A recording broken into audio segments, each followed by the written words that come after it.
Hi, I'm Arinoth, and I am playing Roderick Kane.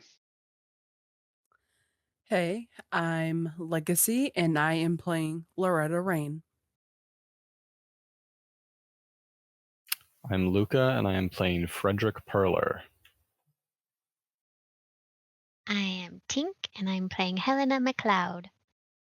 I'm Vironz, and I'm playing Sister Rosalie. And I'm Solomon, and I am the librarian for this evening. Good evening, everyone. Welcome back.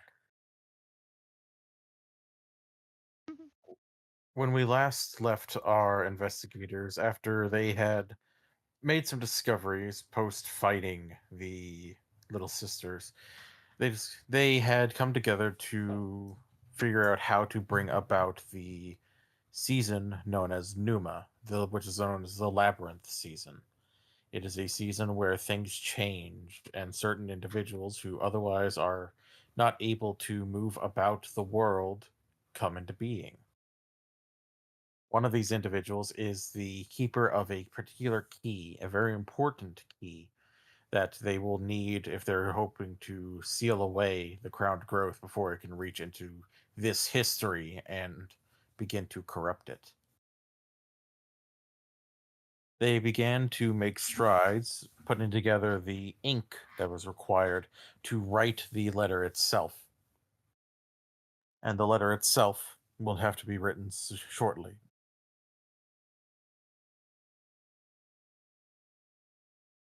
With a few days left until the end of this particular season, as it were, they will need to be writing it and sending it out shortly, and hoping that the hour they call upon will be merciful, compliant.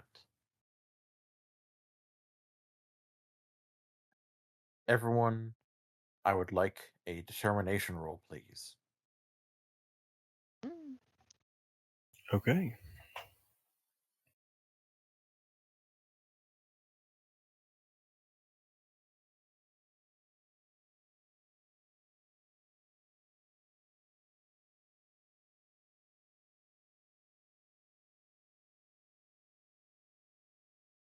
That's pretty bad. Not a fantastic roll.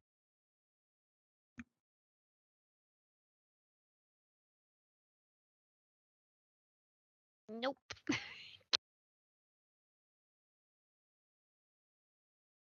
Luca, do you have any wish to call upon the power of the tarot? No, I think it just sucks today. I think my roll just sucks. Okay. I didn't make it either, if it feels any better. I needed a 25, I got a 31. Fantastic. So, we are going to begin with Roderick Kane. As one who gets up fairly early anyway, given his profession and just his usual keeping to his schedule, you are up and about for the day. What does it look like when Roderick gets up after all of these events, after discovering that it seems that the mother of ants has taken a liking or an interest in him, and having put together through alchemical means that he normally did not ever really think he would truly have power over, has managed to put together an ink of incredible occult power.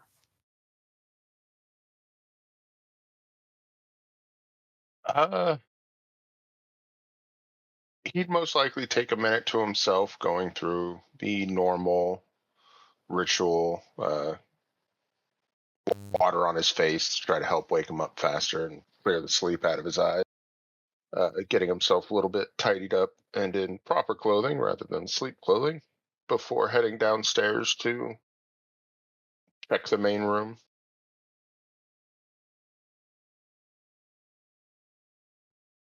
Heading downstairs, you find that the main room where you all tend to meet in the morning, the dining room, is open. It has several things put together. There are cups of various teas, coffee and cocoa. There is the usual spread for the morning, though it seems like the librarian, still recovering from his wounds, has started a little bit late today, as you find him where he is currently bringing in from the kitchen a large tray of freshly made Yorkshire pudding. Oh, good morning, Mr. Kane. Good morning. I do apologize. It seems I am running a little bit tardy today. Everything okay? Just had a bit of a rough night. I'd like to thank you again for what you and the others did for me. You all, despite not really knowing one another too deeply, work quite well, it seems, together. We're definitely fortunate that what we're capable of complements each other. Agreed. And what of you? How did you sleep? I don't remember any dreams, so I think I slept well, considering dreaming has been a bit more active since coming here. Sure enough. I feel all right. Yeah. You need help setting up? I would appreciate that, thank you. I just have a couple more kettles on the fire. If you could just go ahead and grab those and bring those in, I'd be grateful. And he'll set about helping out. All right. Next, we will go ahead and begin with Sister Rosalie. Given Sister Rosalie's connection to the Church of the Unconquered Sun, I imagine she doesn't wake too late after sunrise. No. No, she does not. What does it look like for her in the beginning of the day? How she gets herself put together, especially after realizing that so much work is being done, and now she is also in. She holds within her grasp powerful relics that will be of great use to her church. She is going to put on her habit and go into the chapel and pray. All right. Go ahead and give me a roll of bright arts, if you would.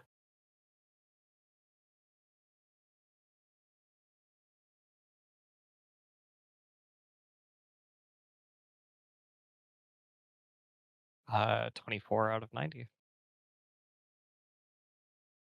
As you begin your prayers and begin reaching out to the unconquered sun, you feel the warmth of the sunlight streaming in through the windows, almost bathing you in its comforting light.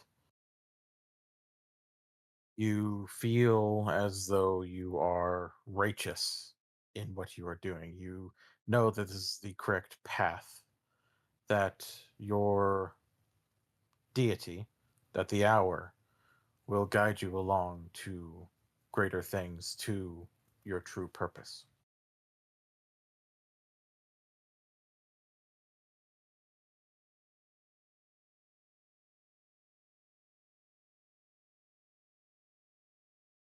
I think with the renewed vigor that she has now, as artificial as it may be,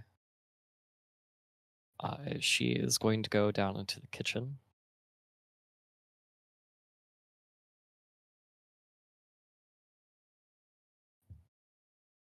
Where you will find both Roderick and the librarian. Good morning to you both. Did you both sleep well? I've been getting better sleep, given the days since the incident. Thank you, sister. I slept all right. How about you? Beautifully. Good dreams? As always, with God.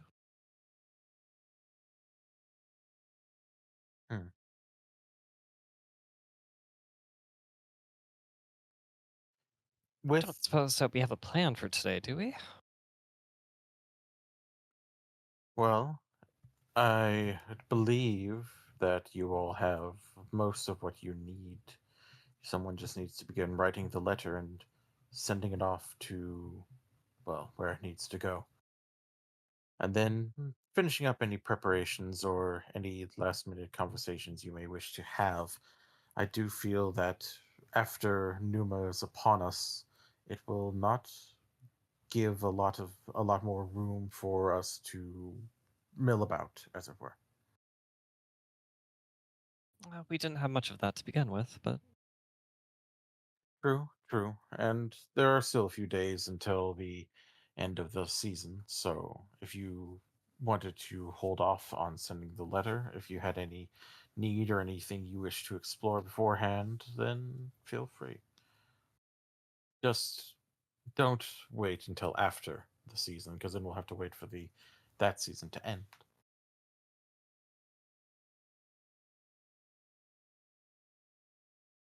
good to know. Good to know. And with that, we are going to go ahead and move on to Loretta. You have slept fairly well. Well, given your rituals and your knowledge of what is out there, you have managed to defend yourself from anything that would be trying to interrupt your sleep, your meditations. What does it look like for Loretta being so close to things possibly coming to a head? Being so close to perhaps some manner of unique relations with those around her. What does it look like for her in the morning?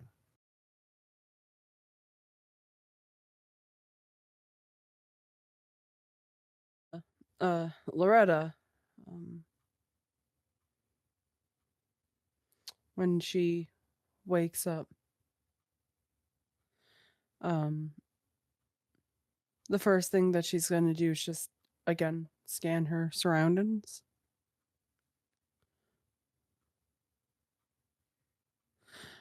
And then she'll roll out of bed and throw in a robe. I think that the first thing that she's going to do is, I know that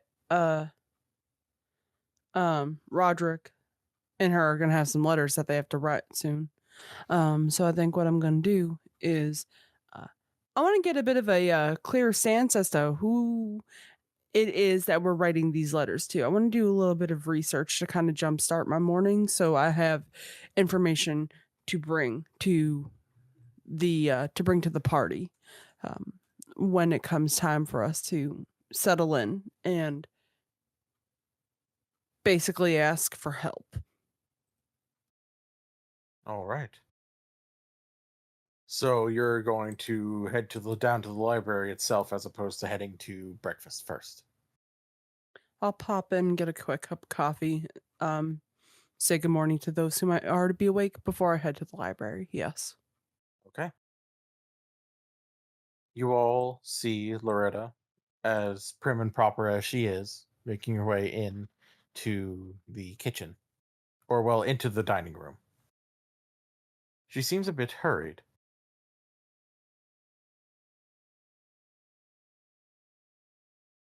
Morning, everyone. Good morning. Good morning. Good morning, Miss Rain. I suspect that we are all doing at least semi-pleasant tonight. This morning. We're Oh, more starting the than. day with pudding. Oh, pudding. I feel like it would be nice to have something a little sweet to begin the day. After all, we've been quite busy as of late. And I would also like to formally, for the Hush House and my employers, apologize for, well, bringing you in at a very rough time. It was not our intention to put you to work, as it were. That might not have been your intention, and that is completely fine. But unfortunately for some of us, the clock never stops. It is how they say, water off a duck's back, so to say. No worries. But I was about to just pop into the library for a little bit, see if we can maybe do some research, get an idea as to how to best phrase these letters that we need to write, figure out how to maybe scratch the sweet spot, so to say. Hmm, what better way to do that than in a library that might be able to provide us with infinite knowledge if you know how to ask and where to look. True enough. I will assist you if you'd like me to. I'm afraid that my mind is still a bit clouded with my recovery, but I will aid however I am able. That might be. I will take all of the help that I can possibly get. It's a matter of figuring out first what exactly we need to search for. So, if anybody else would like to join, by all means, could use all hands on deck for this. I'm good for it.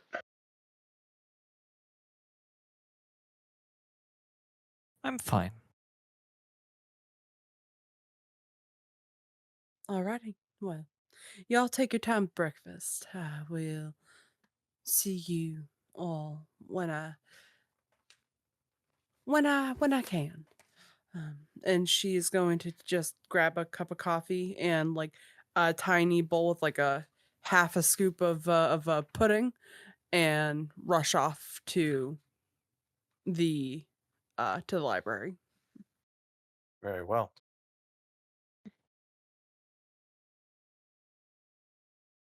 Miss McLeod, Uh-oh. Yes. you open your eyes and you are not in your room. Oh no. You stand in a large, dark, open field. It is not one that is of immediate recognition to you, but after your mind clears and you feel the reverberations as lightning claps above you, you realize that you are not in the waking world. You are standing before the entity that has taken an interest in you. Uh-oh. There is 2 trees, a lantern hanging from each one, with perhaps they are wires, perhaps they are veins attaching to a large uh, beating heart hanging between them. Oh It my. is it is one that is beating in that same rhythm as has been in your head, in your heart, in your very being.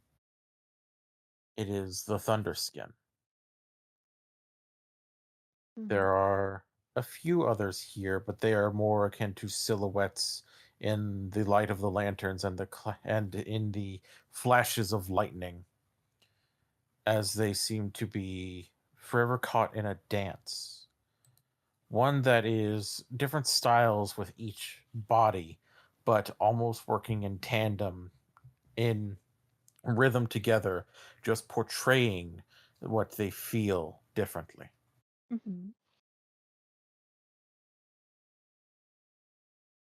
The Thunderskin itself has slowed its beat at your eyes falling upon it, and the dances around it become slower, more melancholy, as if working along to a sorrowful dirge. As you can still feel that bit of shame in how it took what you felt and perhaps twisted it too far. Mm.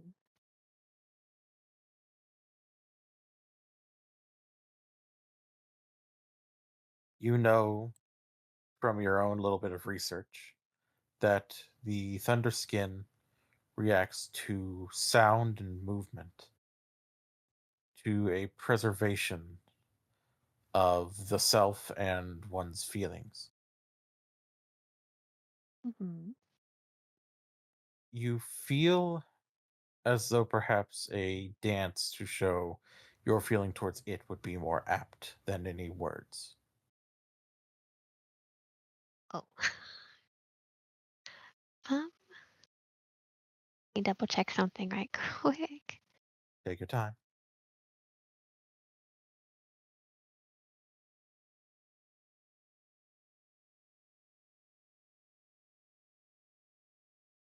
Okay, I did make a note of how she had felt the last time that they encountered each other. Yeah, she would probably start to follow suit and dance to convey the appreciation, forgiveness. She understands that they were trying to help her. The only fault she finds is with herself for having such, volatile emotions that cause the misunderstanding. And so there's an apology of her own in there. If you would please give me a roll of stagecraft. Okay.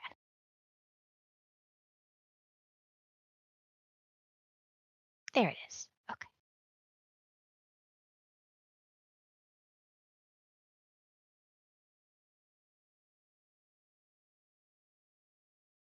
All right, relearning how things work.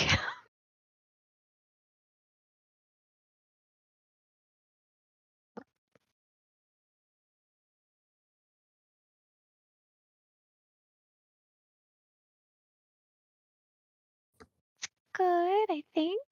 Her stagecraft is 80 and rolled a 55. That is an astonishing success. This dance that you perform, the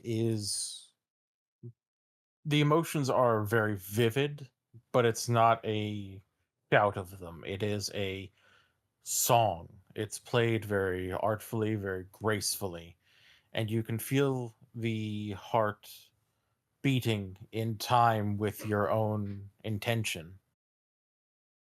And it feels relaxed, less tense, more relieved. And the dancers around it begin to move along with the rhythm that you are helping to set with the Thunderskin.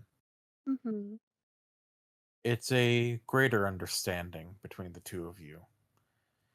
And as you reach an appropriate climax to your ballet, you find yourself taking a bow. And then as you come back up, you feel your head hit the pillow as your eyes awaken into the room within the hush house. Oh, goodness. Um, well, um, quick question. Are we, so last time doesn't exist? Because it got cut short? Yeah, so the one that got cut short does not exist because Tornado said nay. Yeah. I just wanted to be Another double check that I was on the same history. page. It is another history cut short. Ah, but yes. So yes, she will just do her best to, get dressed and ready. But this time for once, she's just leaving her hair down. She's brushing it, just she's not gonna be a rumpled mess, just like a little more free, as it were. No more And put together. Yeah. Put together. Well, I mean, put together, just not as severe. So it's not like, keeping her curls contained this time, just letting them do their thing. Fair enough. That's a lot of hair. And Anyway. you are quite easily able to begin making your way down to the dining room, where you will find Sister Rosalie and Mr. Roderick, as well as the librarian, who seems to be just finishing up his own cup of tea at the moment. She'll just come downstairs and take a seat. Good morning, dear. How are you feeling? I'm all right. Thank you. How are you? I'm doing all right. We're having pudding. Oh, for breakfast? Indeed. Oh, I might wait a bit. Is everyone else doing all right? I'm Doing doing pretty well, well. thank you. Glad to hear it. Does anyone need anything to drink?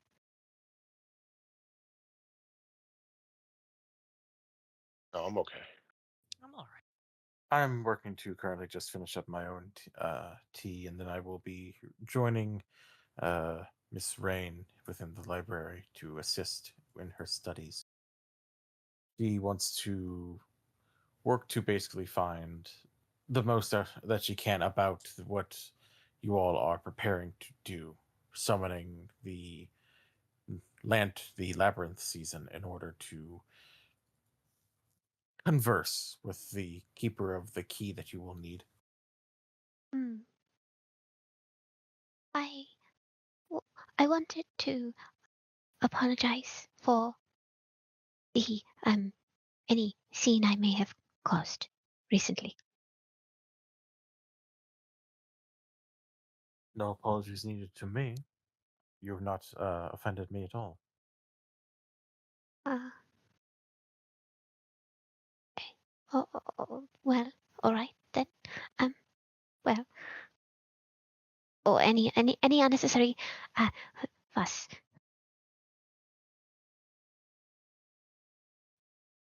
Again, personally, I think you're quite all right, but I don't know what you might have done or said to the others. Uh, just the other evening, I might have reacted a bit strongly to some news, and I apologize.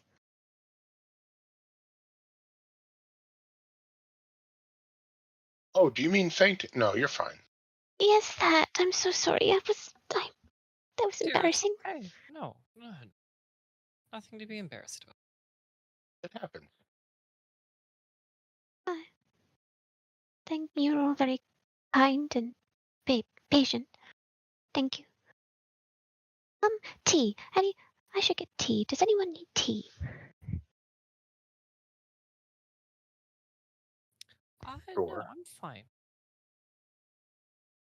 And as Helena gets the tea for Mr. Kane, we finally come to Mr. Perler, who finds himself with his eyes opening, and he is in a void. It is a place that is still and cold, but it's warming. He hears the steps of well-made shoes coming closer and closer to him from a side, and sees a bright, almost gaudy golden light.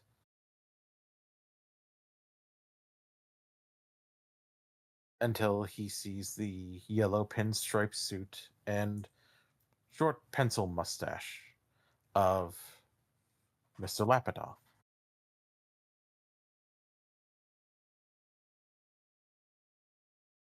Good morning, Mr. Perler.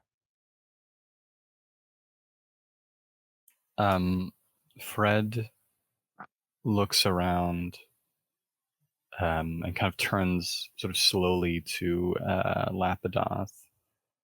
So we're really checking that the void is in fact just that. There's really nothing out there in that great vista of jet blackness. And finally fully turns to Lapidoth, who is, I'm assuming, kind of glowing. Does that Very much. light reveal anything, or does it just get cast out into nothingness? For the most part, it seems to get cast out into nothingness, aside from how it frames your own face. And as he gets closer to you, it frames a chair that, even as you were looking about, that chair was. It wasn't that it was hidden by the darkness; it was not there before. And there's another chair right across from it that he settles himself down into. Please take a seat, if you will.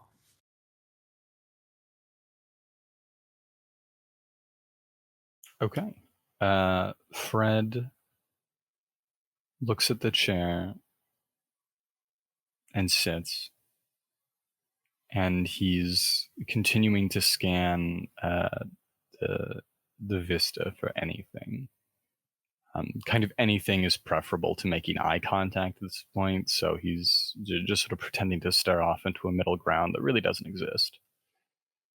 Fair enough. Our previous conversation had me thinking. Never been many who wish to go against the base nature of themselves. Who wish to become something different. Most embrace it in this line of work, but you're different. You need a bit of help, because, even just trying to find one's own way when they know what they're wanting is not exactly easy. I'm in a position to guide you, if you wish.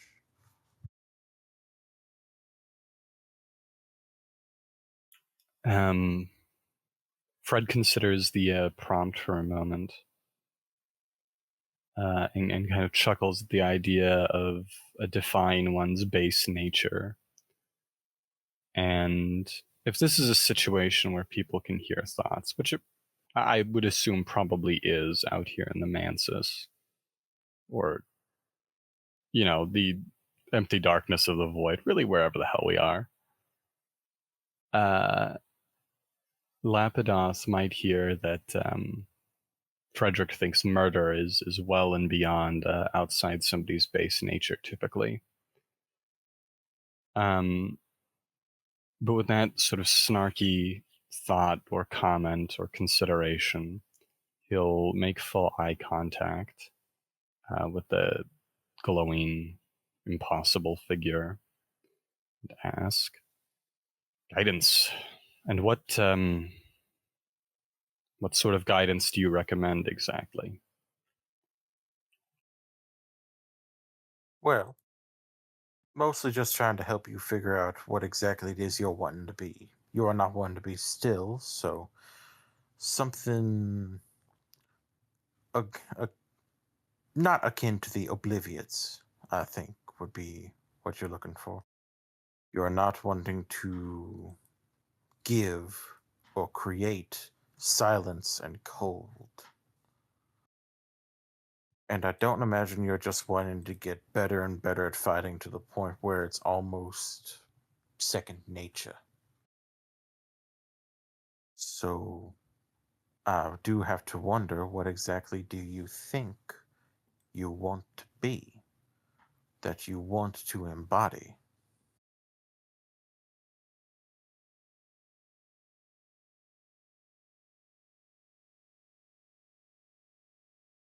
He's silent for a moment, and he considers the question. I don't know if I've ever been in the practice of embodying anything. The work that I do and the work that I have done doesn't really facilitate embodying frivolous ideas, does not allow for some sort of prolonged or protracted fulfillment or personal expression. You just do. There's more doing than there is being. Hmm. And in this doing, do you think that there is room for experiencing? At the end of the day, that is all I do, and I experience whether I like it or not. Perhaps there's room for I call them sensationalists within you yet. Those that work to create a perfect form and experience so much with it. To leave the old form behind at some point and just enjoy an experience with newer and newer perfection, as he brings his fingers up to do air quotes.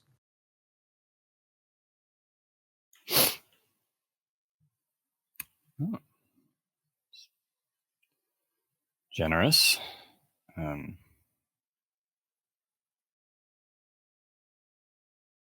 I think if I were to pursue all of this, if I were to really grit my teeth down and make happen what needs be happen to become something different, I'd only ever really be doing it because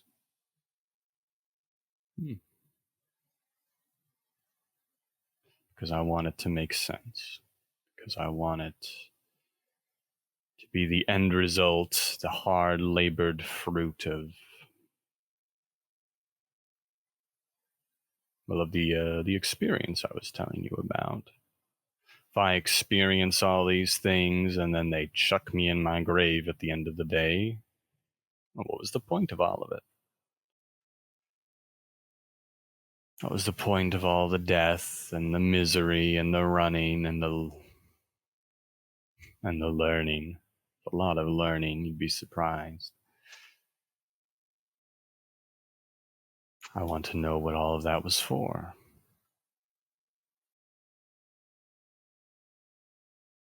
I think that the sensationalist path is one that you would enjoy then. It will help you find meaning through your experiences, through flesh, through thought, through what you feel.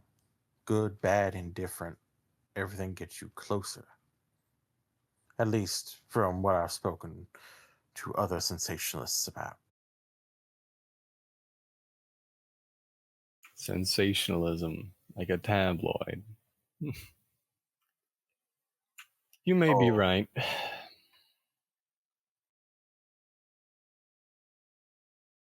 Maybe.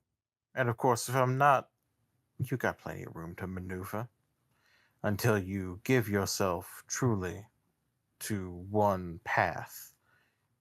You got places you can go with this. You got ways you can go with this.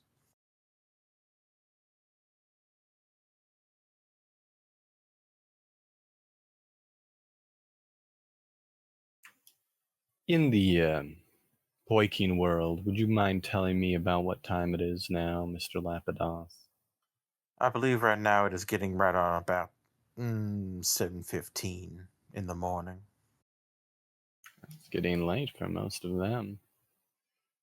I'm probably going to miss breakfast, as the librarian has it out by something like 6:30. I mean, Christ almighty, he works fast. Such is the way of how he attached himself to the hush house, gave up everything he was to be something else. As they say, when one goes to the hush house, they leave the world behind, and the world does the same.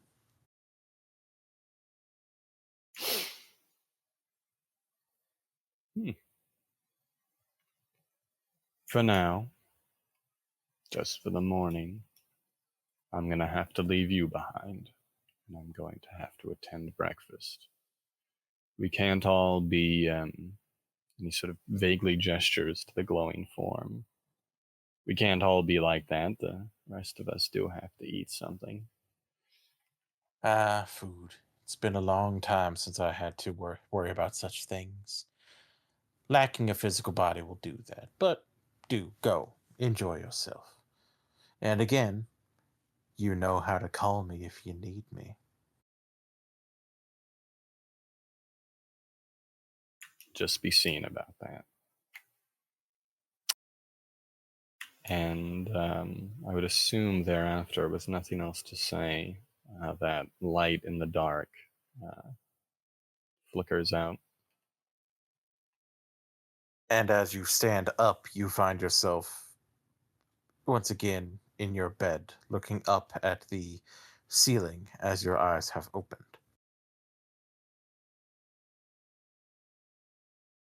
Okay.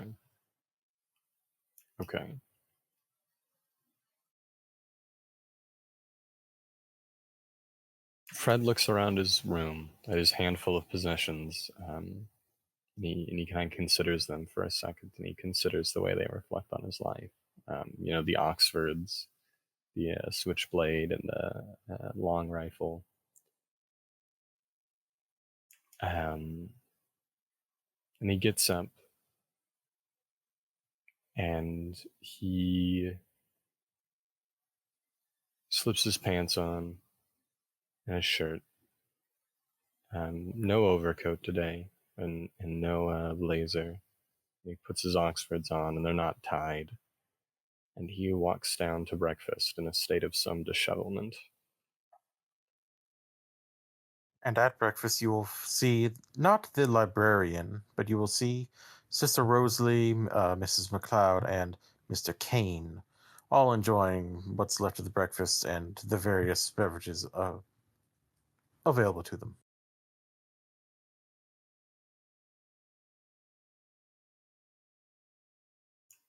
Okay, sorry, one more time. Sister Rosalie, McCain, and... Sister Rosalie, Mrs. McLeod, Helena. McCain, oh my god. Oh god, no. Miss McLeod. Miss McLeod, McLeod, sorry. and Mr. Kane. And Mr. Kane. McCain, that's so funny. Okay. Fred will take a seat and take a pudding. And I think after that interaction, I don't think he has anything to say to anybody. I think he's in his own head. Fair enough.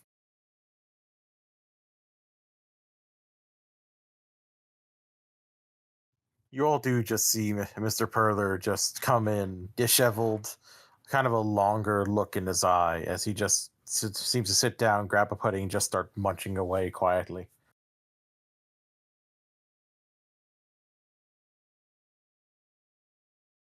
Should we say something? If we don't move, he might not see us.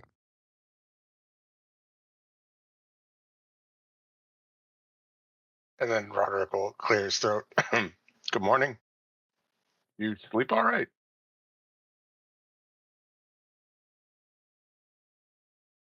He's gonna look up from his pudding and look around and say,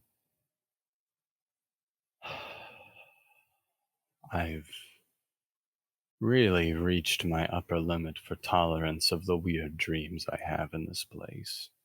Oh, That is a fair thing to reach a limit to. you had a strange dream as well. He shifts his head to glance at Helena, and he thinks about the question for a moment. And he doesn't say it out loud, but rattling around in his skull is the phrase, a strange dream? In Hush House? It's unheard of.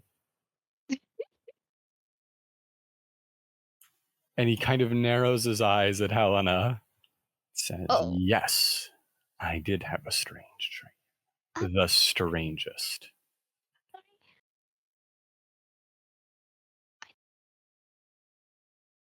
I didn't mean to say something to.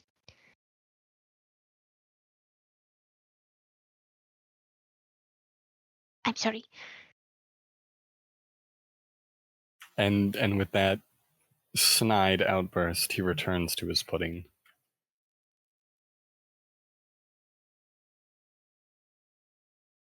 All right. We are going to shift our focus to the library, as Helena and the librarian have gotten a bit of a early start on the research for the day. You mean Helena? Loretta?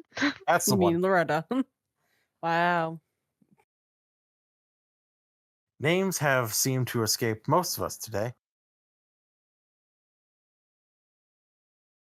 But Loretta and the librarian have begun pulling up various books, ones that do cover all kinds of topics, from the esoteric thoughts about various uh, beings, especially connections to birds and bird-like entities within the Mansis, connections to the sister and the witch, or the witch and the sister.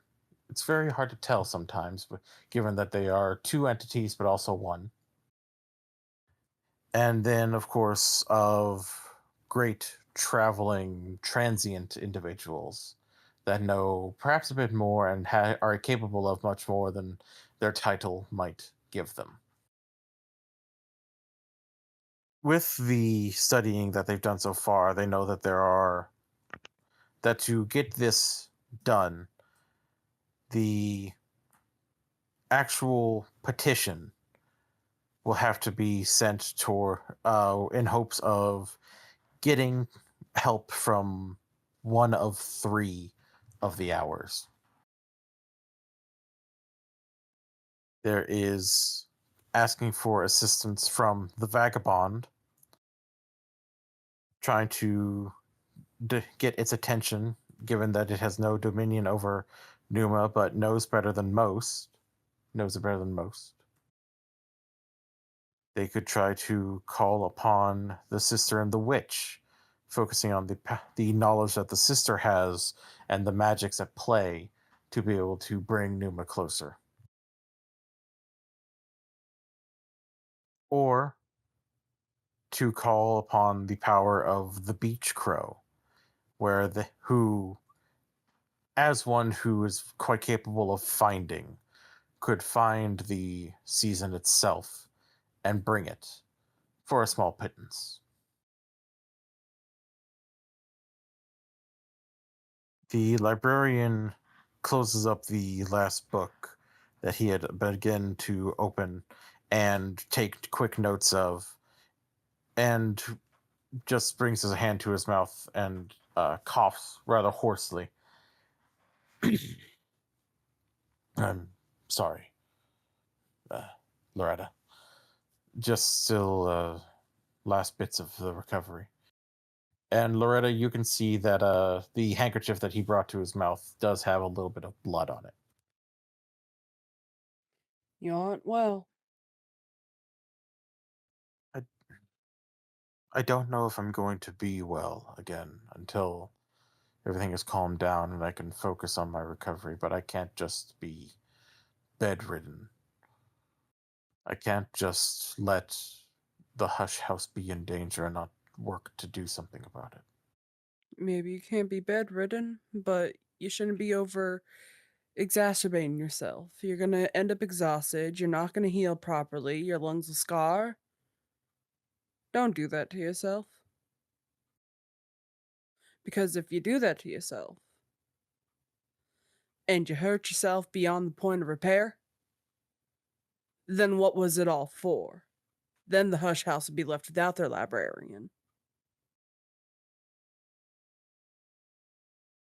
I'm not too worried about the house being without a librarian. It knows how to bring around the right kinds.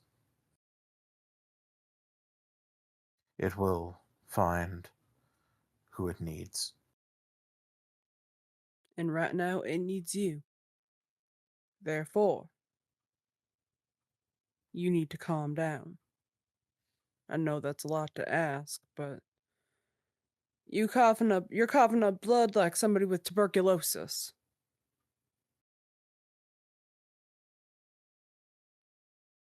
You're right. I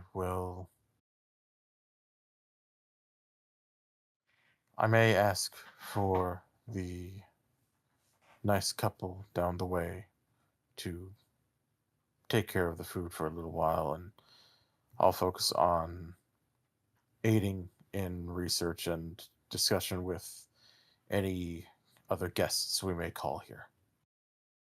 But I will limit how far I stretch myself. All right. I'm holding you to that, you know. I know. Good. Plus,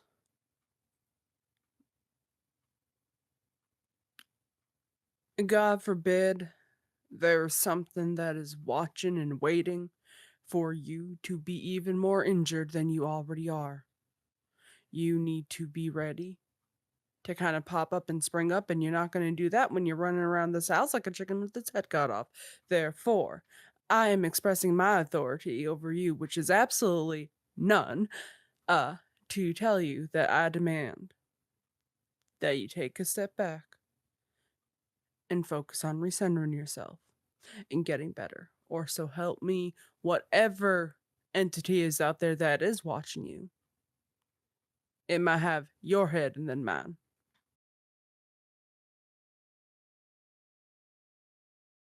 You make compelling arguments, Loretta. Yeah, I've been told that before. She will go to a shelf and pull out a rather large tome that is a very deep crimson red. I think that this kind of book might be of use to you. Oh, you think so? What is it? And she'll take it in her hands, and just kind of like thumb over the cover of the book, um, looking for a title.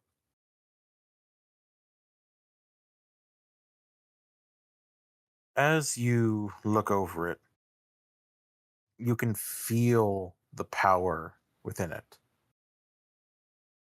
It looks like it was more recently bound and has a symbol on it that looks like the sun, but as if the sun was cracked in half like an egg. It's my more recent translation of the sun disfigured. It's a very powerful, scroll first, but the scroll is safely away elsewhere. The translation, unfortunately, does not have the same power, given that it is not written within its original crack track.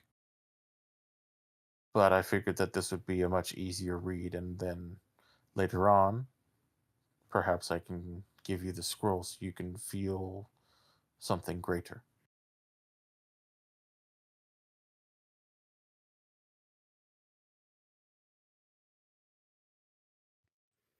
Oh, this is quite a lot. And she thumbs the pages while the book is still closed, and then just kind of tilts the book and opens the front cover.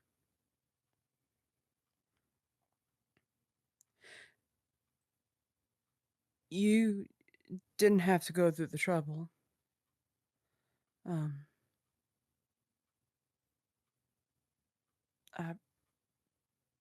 appreciate it. I'm not sure how much more of a help I can possibly be to aiding whatever it is that is.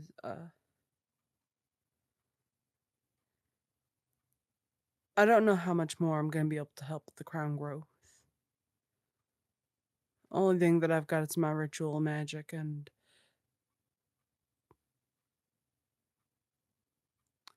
there's a lot of key aspects that are being pulled. I know that there's a lot resting on this group.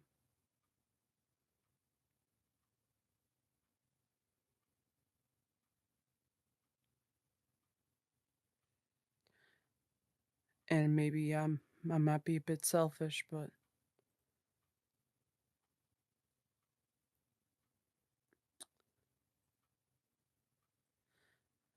I used to do whatever it took to get the upper hand on somebody. Learn more than them. Be more cunning. Always be a step ahead of the game.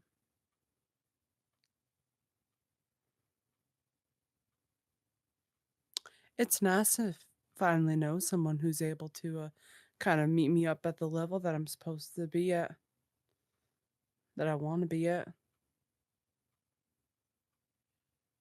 Well, I don't know about that. I think that the drive is important for what you're seeking. It's not something I really have much of anymore.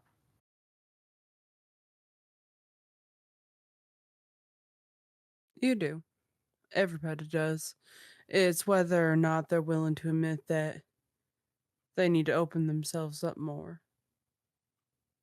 Everybody's got a drive for something, but it's the desire to tap into that drive. You gotta want to succeed. You gotta want to open up yourself. But you do. Just a different kind of drive. Your drive is keeping this place up and running, making sure that the people around you and your environment around you don't crumble to shambles. Miss McLeod's drive, from the little that I've interacted with her, seems to be some sort of freedom from something. Mr.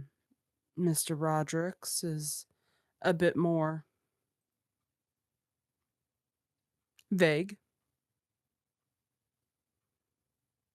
I'm not entirely sure if Mr. Frederick is entirely aware of what he wants. And then Sisters is. I think hers is a little bit more religious centered. Maybe a bit more selfish than she's willing to admit. But everybody's got a drive and everybody's got a motive. So to say that you are without is a little bullshit.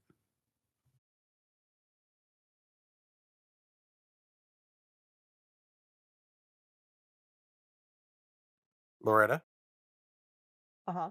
give me a roll of. I will let you decide what skill you think is most appropriate.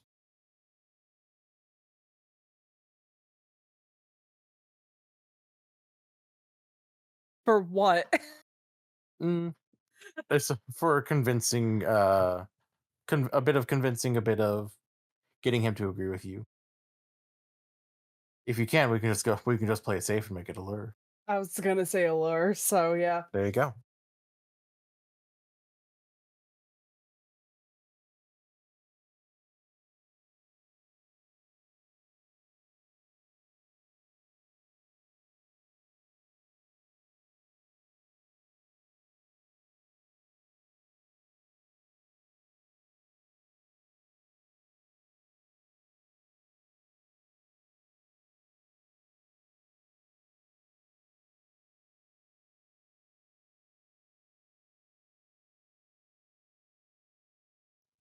15. He looks at you, Loretta, and there's this softness in his gaze. The smile that he usually has is less placating and more genuine, more warm. And he looks to his book that he passed to you and then pulls the glasses off of his face to begin wiping at them with a cloth. It's been some time since I've met anyone who was able to weave words like that. I definitely think that that book and most others here are definitely suiting to you.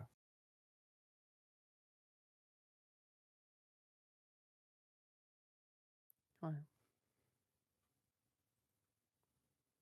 Then I'll be sure to do this book as much justice as I possibly can. But all I was doing was just speaking truth. You just gotta open yourself up to your ambitions. 'Cause if you don't, then what's the point of living? Fair enough. And then she'll start reading through the book. It is about at this point where anyone who would wish to join them in the library is quite capable of doing so. What is everyone who was finishing up breakfast going to do now with their day? Roderick would be going to join them in the library. Sister Rosalie will as well. Yep, Helena too. As I think- quickly as possible. I think Fred is cleaning himself up and then joining them in the library, yeah. Noted. Everyone rejoins the librarian within the library itself. And you all find that there have been several books already pulled out and worked through, but there are, of course, more.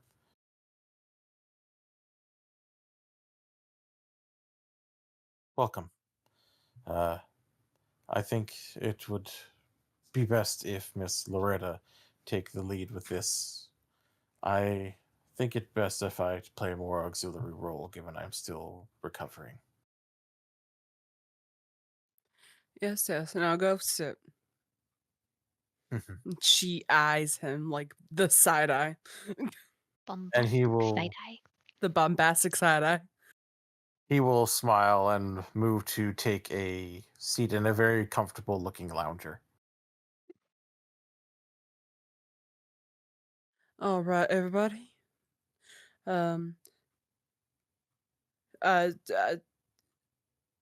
facilitator. Can I just get a quick recap of all that we managed to find? Yes, you found out that the petition for Numa, the actual petition to bring about the season to get access to the person who has the key, to actually make it happen, you need to basically call on one of 3 hours that actually know the season fairly well. There's the vagabond who might be able to lead the season to your world. There is the witch and sister who might be able to bring the season by calling upon it with ritual and magic and its own power. Or the beach crow who can find the season and then bring it about with a bit of a pittance. Well, so we got a couple of options. As we get ready to write these letters. And we have enough ink for how many? With the amount that you were able to write, with the amount that you were able to put together, you have enough for 2 petitions, though writing out too many hours at once for the same thing might cause a little bit of jealousy between the hours. Got it. If So- you're not careful about it. So then in my personal opinion, I think it might be worth it for us to write to the witch and sister. ritual magic is something that at least one of us, if not more, have a little bit more familiarity with. Being able to write a letter that might relate to us offering ritualistic magic in service to her in order for her to help might gain us better favor. Especially where I know that I am very well aligned with magic, and I believe most of us have at least a little touch of the occult, just a little kiss here and there. But if anybody has any other suggestions, I'm open to hearing them. I don't think that we should send out too many of these letters at the same time.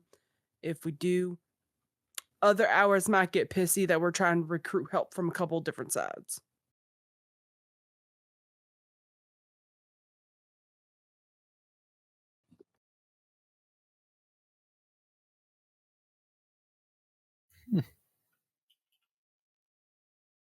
Make a pretty compelling argument about not sticking our nose in too many places where it doesn't belong. Just a handful of options, right? And you recommend the, what is it you said? The witch sister? Yes. Ritual magic. He leans back where he's sitting and he sort of pinches his eyes, or the bridge of his nose, right? And do we have the means to speak to her? I mean, as much as we had the means to speak to any of them, to send this letter?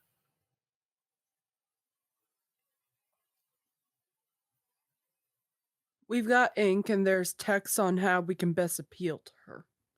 And she'll start pulling out like the couple of books that she was able to find on that specific hour and just kind of like plop them on the table.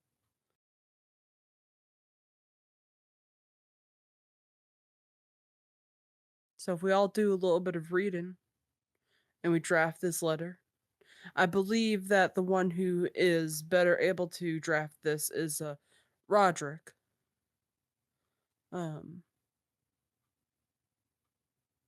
We might be able to get not an immediate response, but one that's a little bit quicker if we're able to say all of the nice and shiny and pretty things that they like to hear. Doesn't it seem like the ideal return address for this is the librarian and writer as well?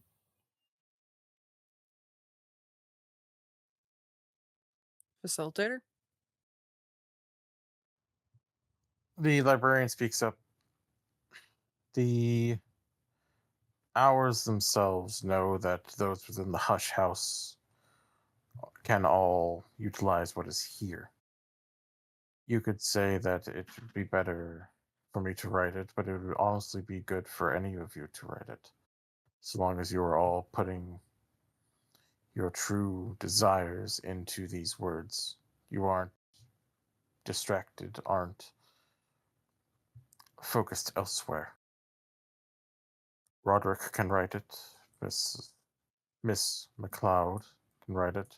Sister Rosalie could write it. It's entirely up to you. Though, if you're looking to try to step on as few toes as possible, I think that if you were to write a second one, the Vagabond would be a good second bet, given that they are transient and tend not to stick around and make too much of a splash with any of the other hours.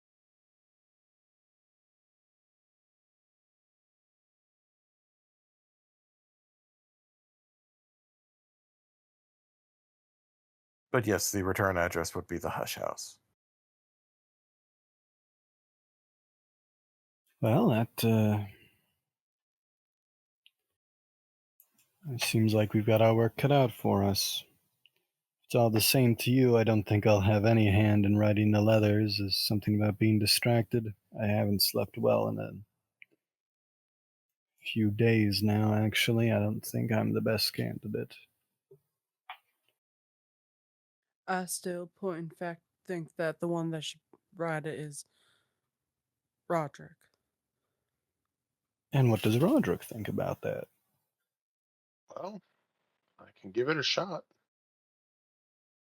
And I can provide assistance if needed. I know what to pull information wise to help you draft the letter.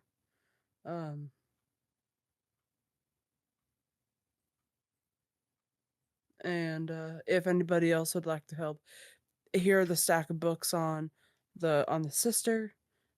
Here's and then she'll start gathering the books, and then here's the stack of books on the vagabond. This is all I was able to find just by a quick glance. I'm sure that there's more in this library.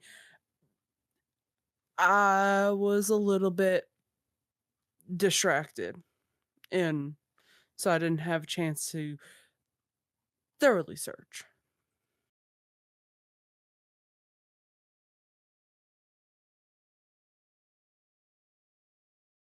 All right.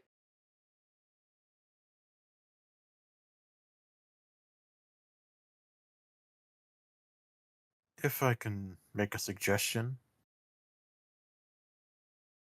if you are also going to write to the vagabond, I think Miss McLeod would be best suited for that one.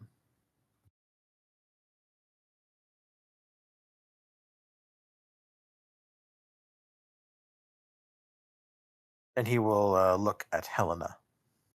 Oh. I'm sorry, I was a bit, what do you need from me?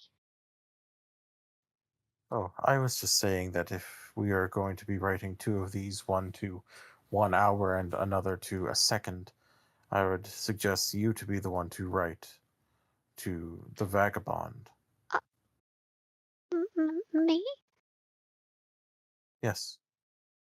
I feel that you might have a bit more in common with them than you'd expect.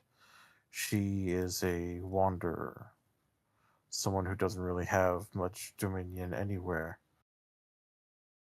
but a curiosity and an openness that you could probably play up to. Oh.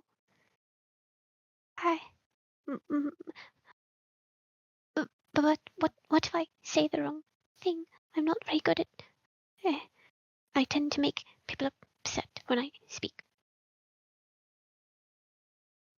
Just calm. I think that if anything, the vagabond might find it endearing. You are quite more capable than you would originally think, Miss McLeod. If that is what everyone wants me to do, I will try.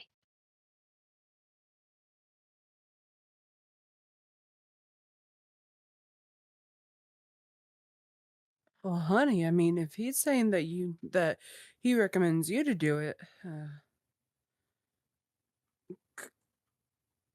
the librarian seems to know what he's talking about in all matters except sitting down and getting better. Bombastic side eye again. Well, he is sitting down now.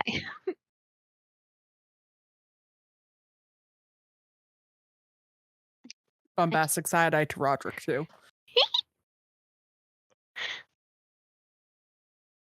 I simply don't want to let anyone down, but I will do my best.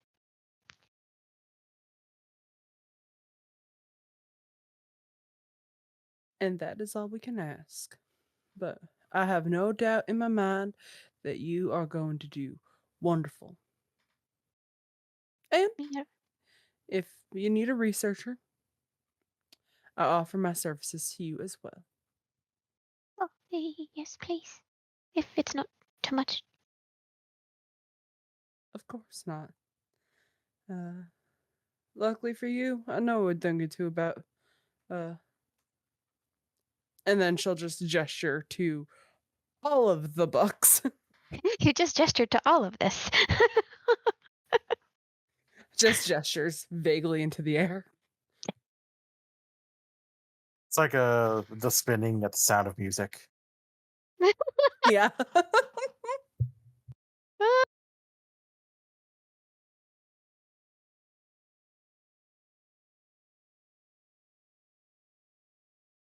Okay. Who do you want me to write to?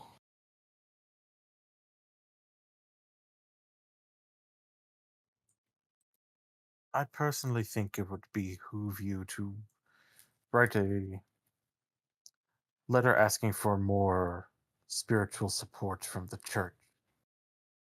Yeah, while these two may be able to call upon the hours, I do think that a bit more aid coming from the church through their prayers and their own rituals would be not unwise to have.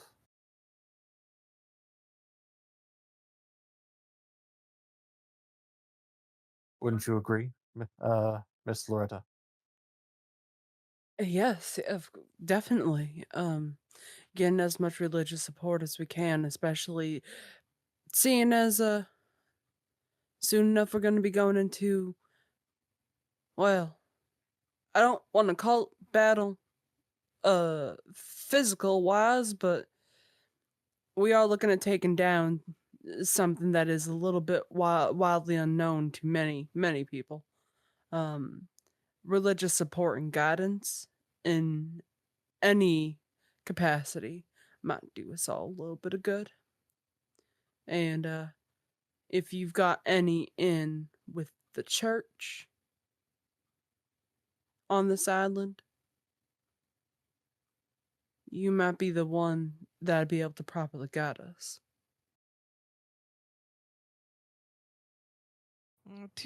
I do believe I intimidated the priest a little bit, or at least surprised him.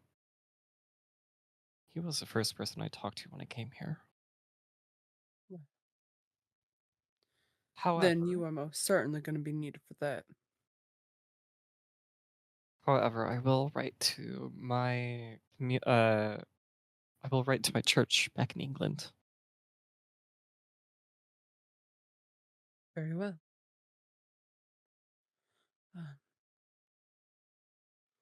And like I said, I can be here for support for those who are writing letters to the various hours. And I think it might be best if we get the show on the road.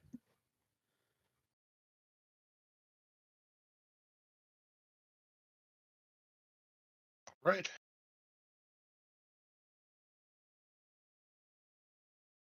Alrighty. I'm going to ask for a few tests. Mm.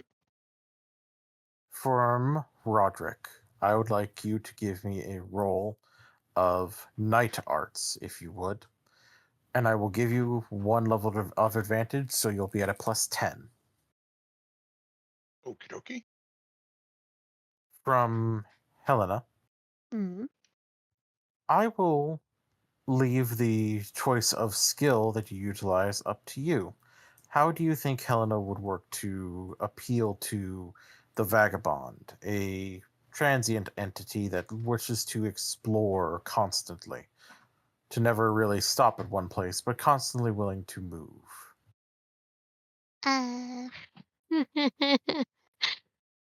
I have no idea. I mean, I've got widely read. I don't know if that'll help at all. That could, of course, that could work, utilizing what you know from the various subjects you've read and the various little books that you've read. Given the occult shop that your grandmother owned, it's very likely you have seen the vagabond mentioned at least in passing in some of the various books there. Mm-hmm. So widely read is definitely a viable option. The only thing I can think of. And then I will also ask Sister Rosalie for a roll of bright arts. All right.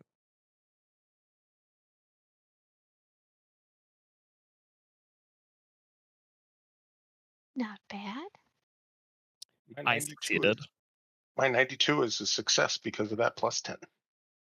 There you go. I got a 65 and my widely read is 80. So noted. The ink that you two need to utilize, the Poryphyrine, is put between you. It's an odd, bright, almost in more modern terms, almost a neon sort of hot pink or red. Hmm. And as you dip your pens into them, it's almost like you're dipping them into.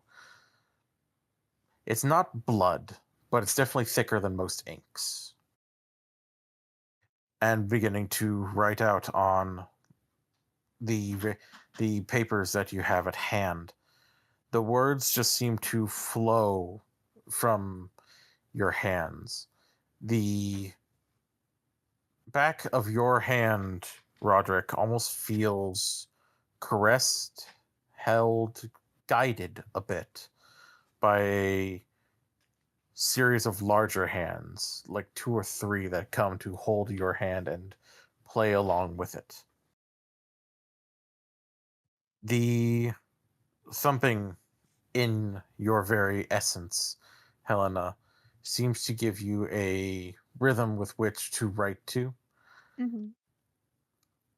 And it's your writing itself, the way you move your hands is almost akin more to a composer than a novelist or a essayist. And then Sister Rosalie, remembering that vigor, that righteousness that you embodied earlier today, with the way that the sun came down and caressed your form, you know that this is what you need to do. You know that it is a time to call upon the faithful, to pray not for salvation, but for action against the crowned growth, against an incursion from a vile entity from nowhere, from what is an equivalent to the adversary for your church.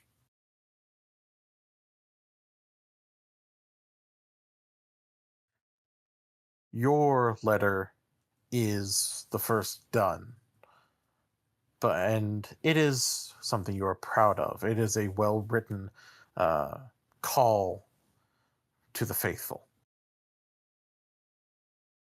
The letters to the hours come by a little bit later.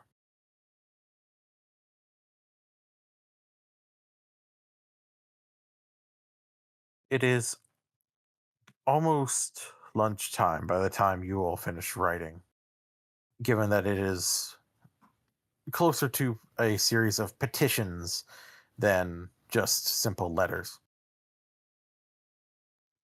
And you are able to set the right addresses for the church and then for various interesting places.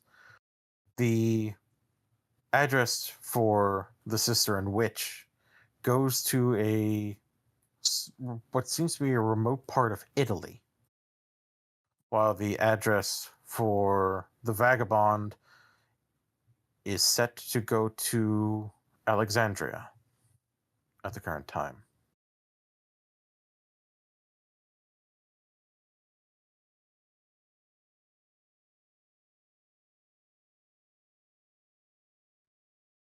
And with the addresses made, postage put in place, the librarian stands up and reaches into his jacket, pulling out first off, a 6-pence piece for Sister Rosalie.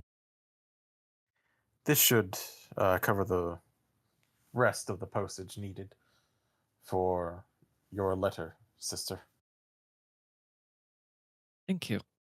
Of course. And then he pulls out two large, round, almost perfectly round, two perfectly round coins with filigree around the edge, and they are a bright, pure gold.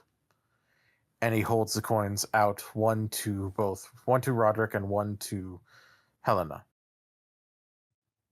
These should be enough for the tally needed to send these letters to who they need to reach.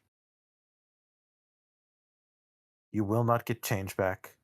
If they attempt to give you change, refuse it. The postmistress knows what she's doing. All right.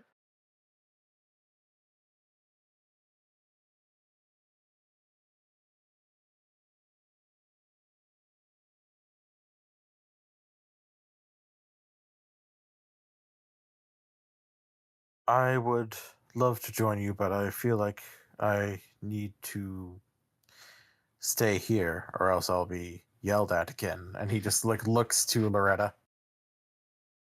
Side eye. It's bombastic. As is expected. But there's a little crack of a grin right after.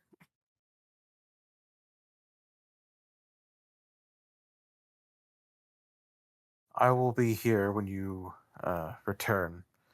It will hopefully not be too long before we hear something back.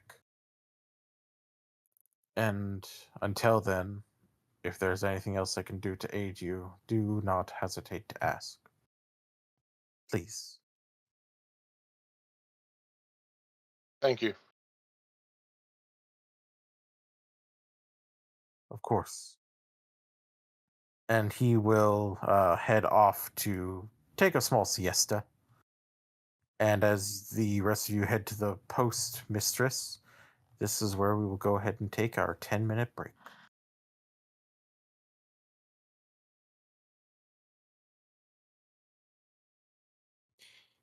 And welcome back.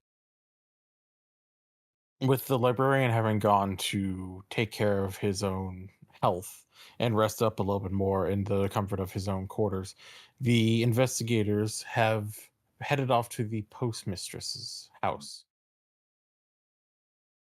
The bit of money had been given to Sister Rosalie for her own postage, and the unique tally, the spin ray, has been given to Roderick and Helena for their own unique petitions for the labyrinth season to be called to an earlier time. Heading into the postmistress's house is small, cozy. There's a little fire as well as it seems much more like this place is basically just all in one, both post office and house for her. She is an older woman in her late 50s, maybe early 60s. She looks like she has been working to keep herself fit, but she also still looks like she's gotten maybe a little bit rounder around the cheeks with age and with the good food at the Sweet Bones. She looks up to you and pulls wisps of silver hair from her face and then smiles. Aye, what can I do for you? We're just here to drop off some letters. Wonderful. And she will pull out a outgoing box and will offer a hand. I'll take yours first, sister. Which I'll hand to her. Thank you. And then she looks to Helena and Roderick. And you are dropping off letters as well. Yes, Miss Jill. Hand hers. Yep. And Roderick will pull his out and hand it over. Aye, thank you. And then she'll look at the letters and then look up at the two of you. And you have the tally for the postage here. Yes, yes. She'll hand that. I do. And he'll hand over his as well. Aye, and how do you want change being made out? No change. I didn't realize there would be any. And she just keeps her eyes on the two of you for an extra moment, the smile having lost a bit of the warmth in it, a much more serious, business-like look on her face. Very well. No change. I can't promise anything, you understand. I can only get this to where it's meant to go. It's up to whoever's there to collect. Oh, yes. Yeah, I understand. Right. I'll have this sent out with the next boat out. Seems there'll be a boat going sooner rather than later. Was there anything else I could do for you? Any other letters sending out or checking for any mail coming in?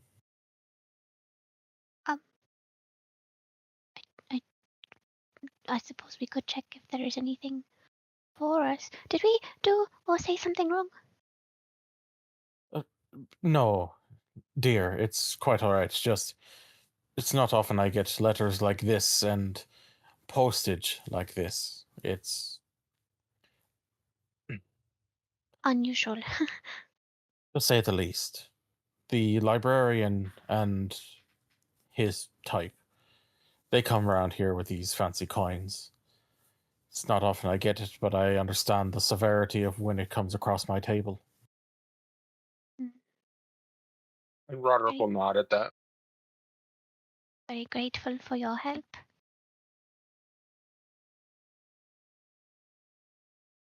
Of course. Let's see. Any incoming letters? And she will check the other box. Let's see. That's for Mr. and Mrs. Krill. This is for the captain. And she pulls out a letter. This, I believe, is to a sister Rosalie. Oh, Sorry, what is she offering me? letter. There's a letter. It looks like a very small, like normally filled envelope, nothing like bursting at the seams or anything. I will gently take it. When you turn it to look at the actual like envelope where it's stamped, it does have the stamp of the church on it. Specifically your church, not the more prevalent Christian church.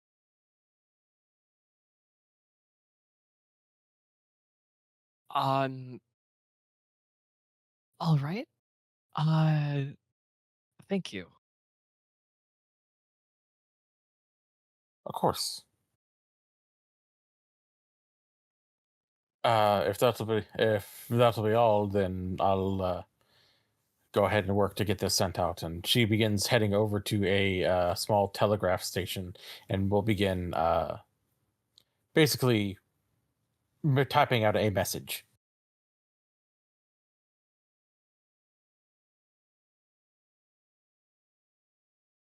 And Roderick will look at the two of them and where you want to go in town before we. Back?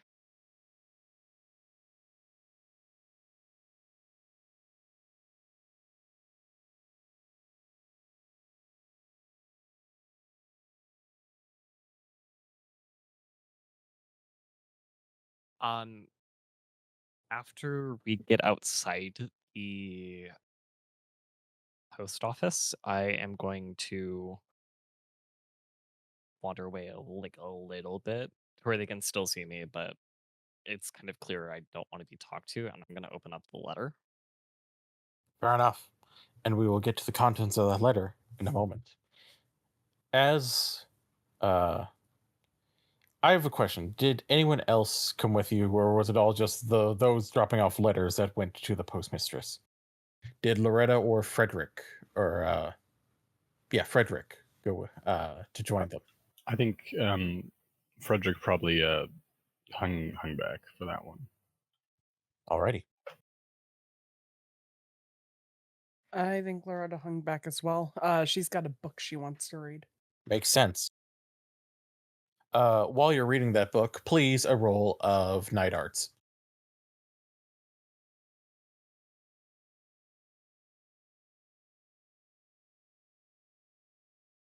The letter is opened, and you're able to pull out a letter specifically written to you, Sister Rosalie, from the higher priests of your church. Sister Rosalie, I do hope that this letter finds you well, and that you have found what you are looking for within the Hush House, that you have not only worked to bring the light of the unconquered sun back to the high halls of the church at the top of the Hush House, but that you have managed to find other purpose and other power there. We are writing to inform you that there has been a change. Your purpose there is not solely to help fix up the place for future pilgrims. I'm afraid to report that we must ask that you remain at Brankrug as the leader of the faithful there. The current proctor of the small church there is well-meaning, but woefully inept. We ask that you do with him as you see fit, be it send him away or work to make him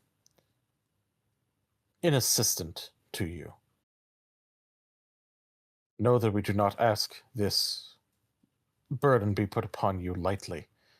Know that we understand the severity of staying within Brankrug, and especially staying within the Hush House. And know that you will be seen with higher honors, and your work will be revered for what you do here. Sincerely, the High Deacon.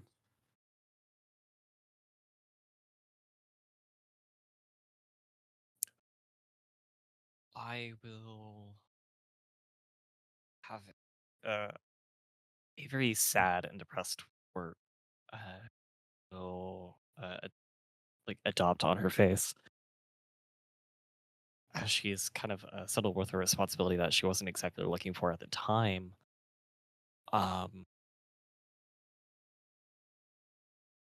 She's gonna walk back over to the group. So it appears that I don't need to convince the priest to let me lead a prayer anymore.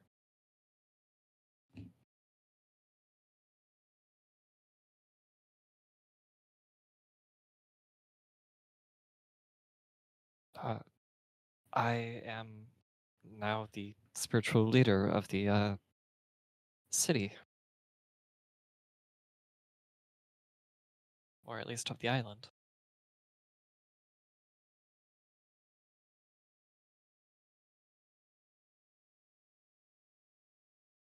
Oh. Is that something you're prepared for? Do you need anything from... I don't think so.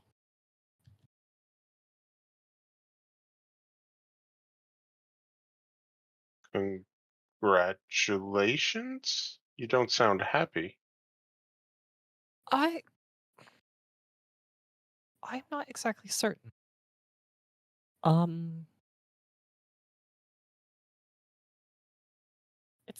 It's new.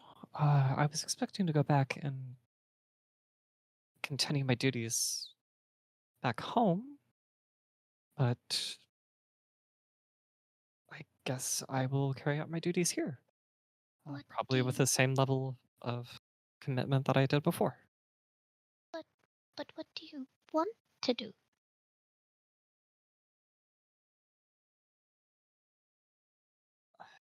Right now, I want to stop the crown growth. I want to save my church. I want to save more prevalent church of Christianity, and ideally, if I were to ever return back to a normal life, I would like to continue my midwife duties.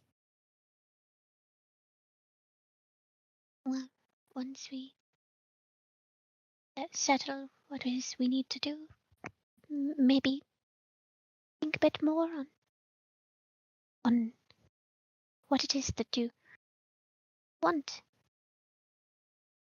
Because maybe it might have changed or become more clear. But I believe in you.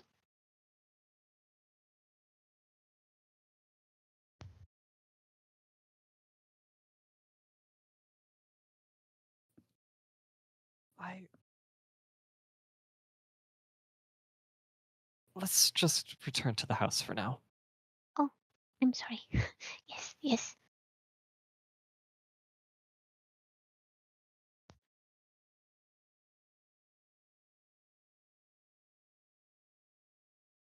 As you head back to the Hutch house, you head back in and you can feel the vibes of the house have changed. There's a little bit less power here, a little bit less intensity. Maybe it was the letters. Maybe it was the ink itself that caused this strange thrum of energy within the Hutch house. Regardless, it is still peaceful for the time being. And you're able to find the others fairly easily. Did the others stay within the library? I know that Loretta stayed reading within the library. Did Frederick stay there? Perhaps looking at other things. I think, yeah, probably reading. Frederick isn't a terribly literate sort, so he's probably in the same room as Loretta, and he's reading, but he's also thinking, what is Loretta reading? He's very invested in that, but he would not say that out loud.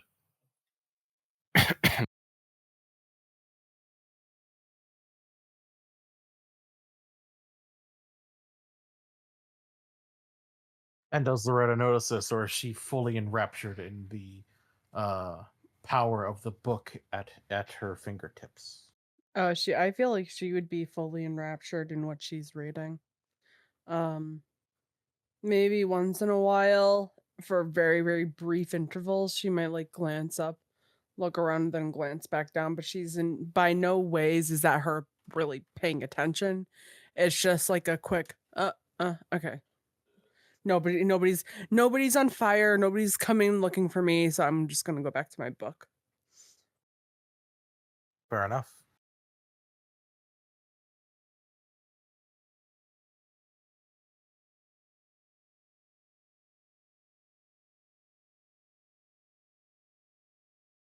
So, you all find them, once again, in the library, reading their various books. Although you also, I think it's fairly easy to see that Frederick is focused a bit on Loretta and what she's reading.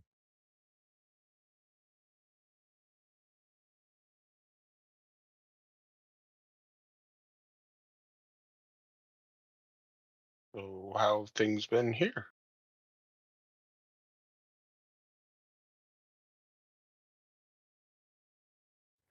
Oh,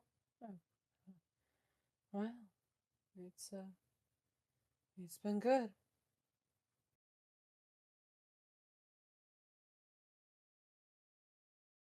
Frederick, excuse me. Frederick is now, a little more cleaned up than he was this morning. And he smiles and says, I think they've been wonderful. Pretty much wonderful as they always are in Hush House. Hush House. Ugh. Hush House. You having some trouble there, dear? Hush house. No offense. I get it. Frederick spares a second for the death glare. Huh. So it's the bombastic side eye and the death glare happening at each other. Oh, it's Mainly gruesome, offensive yeah. side eye. It's- daggers are being stared. Yeah, it's tough. She's just gonna crack another grin before going back down to her book. Right, and the letters, how did that go? It went fine. Thank you. How does somebody send a letter to a... And Frederick pauses, thinking of the word, but he really just doesn't produce it. How does somebody send a letter like that, anyways? Through the post office, apparently. Extraordinary. Questionable, but librarian said that she knows what she's about, and she seemed to take it serious, so we're doing something right.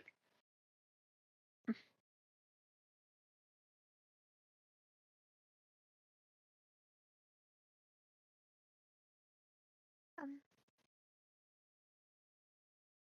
is there anything else that we need to help with, or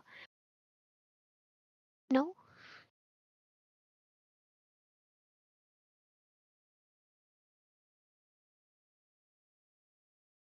As you all are speaking, Loretta reaches some of the chapters within the final pages of this book. Given that there was only so much that could be written on a scroll that was as ancient as the sun is figured.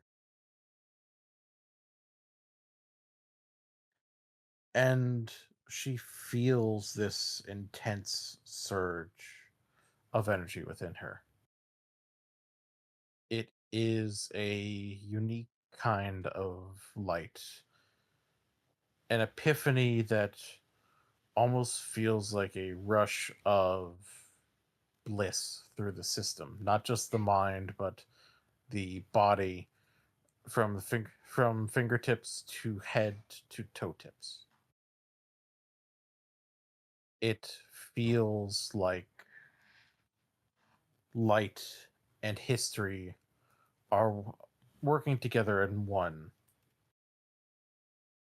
And she knows that there is a weakness within the old plans of the sun that has died and become unto an egg.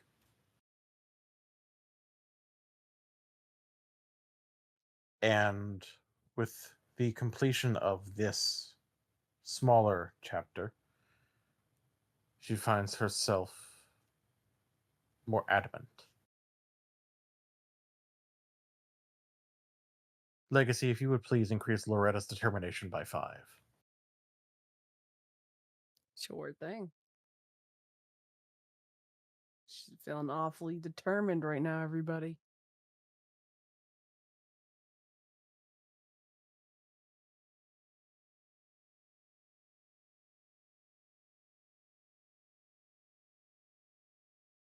And that bumped my determination up to 80. Oh. Powerful.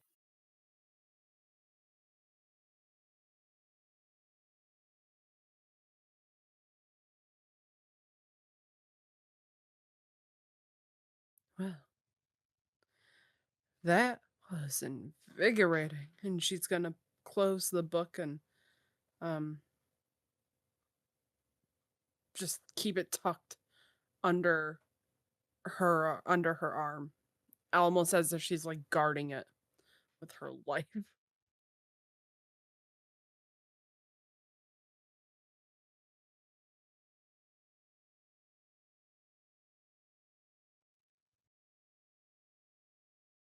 Well,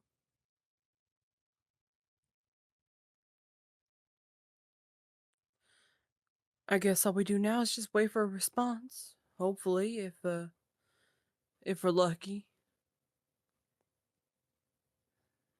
we won't have to wait that long for one of them.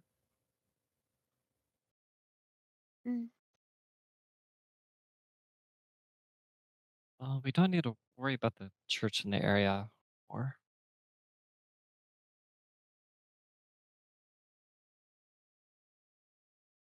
Oh no. I am going to lead them. Indefinitely.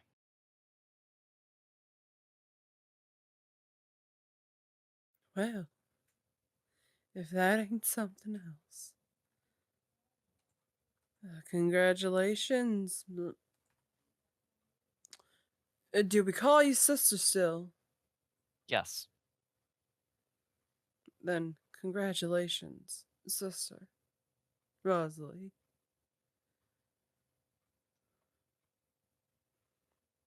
Then I guess it's up to you to lead us through the prayer when we're gonna need it most.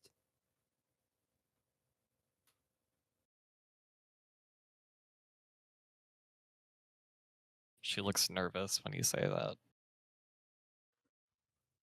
I'll give her hand a squeeze.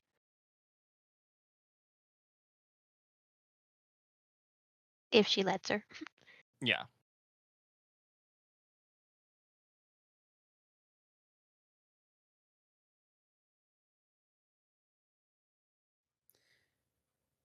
There ain't nothing to be scared of. Fear only sets a person back. They see something in you. They wouldn't let you lead if you didn't have something.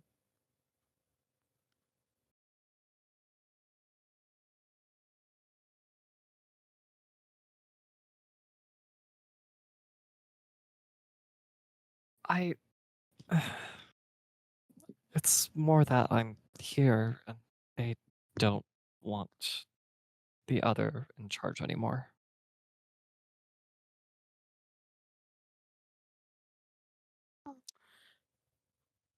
Loretta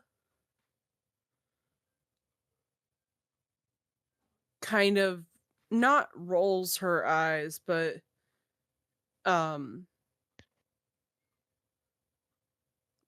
lets her eyes and her facial expression kind of give a one of like a come on. And she lets out a long sigh. Sister Rosalie, with all due respect, if they wanted him out but didn't want you in, they would have sent someone. That is a fair assessment. Don't undersell yourself. Especially because women getting higher positions in many religions is unheard of.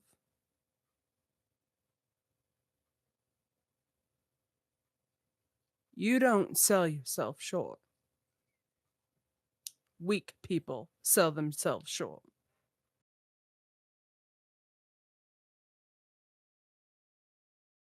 And you, by no means, are a weak woman.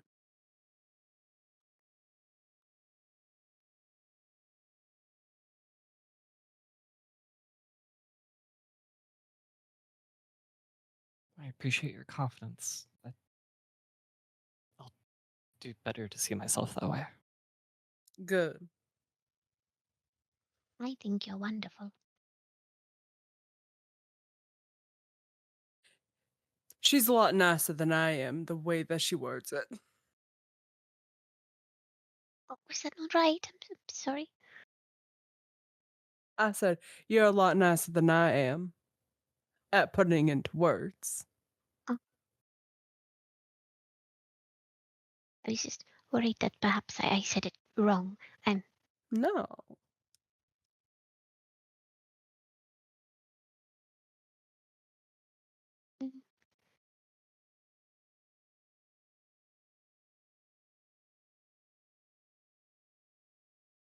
What should we do now other than wait for a response?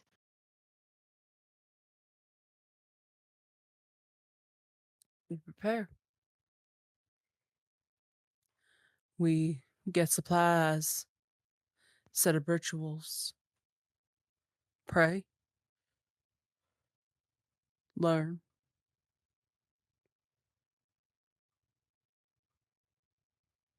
If you need any sort of herbs from the garden, make a list for me and I can tend to that. I'm quite good with things like that. And we're gonna need a lot of herbs. A lot of herbs, a lot of incense.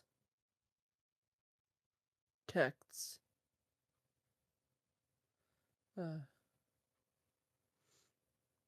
I can start writing out the actual ritual. I might need help from you, sister, because a lot of these rituals are embedded in prayer.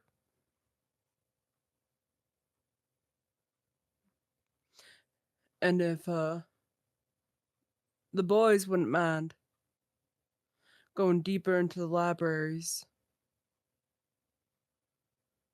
find anything you can on the Mansus. Do as much research as you possibly can. Write things down. Keep note of everything that you find. This is a group effort.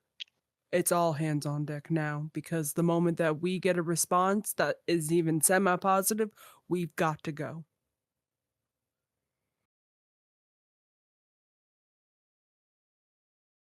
At this point in canon, it's spring or summer, I forget. It's summer. It's beginning to get closer to fall, though. Okay. Do we have an approximate number of days until fall would arrive, but instead we'd have the labyrinth season upon us? 2 days. 2? 2. 2 days. Okay. 2 days. You better start running, baby. Run. Okay. Holy shit.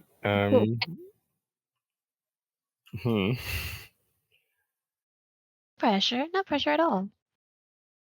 I might be dating myself with this little comparison, but there used to be a game show where they would give you a shopping cart and put you in a grocery store, and like Supermarket your sweep. main Supermarket goal sweep.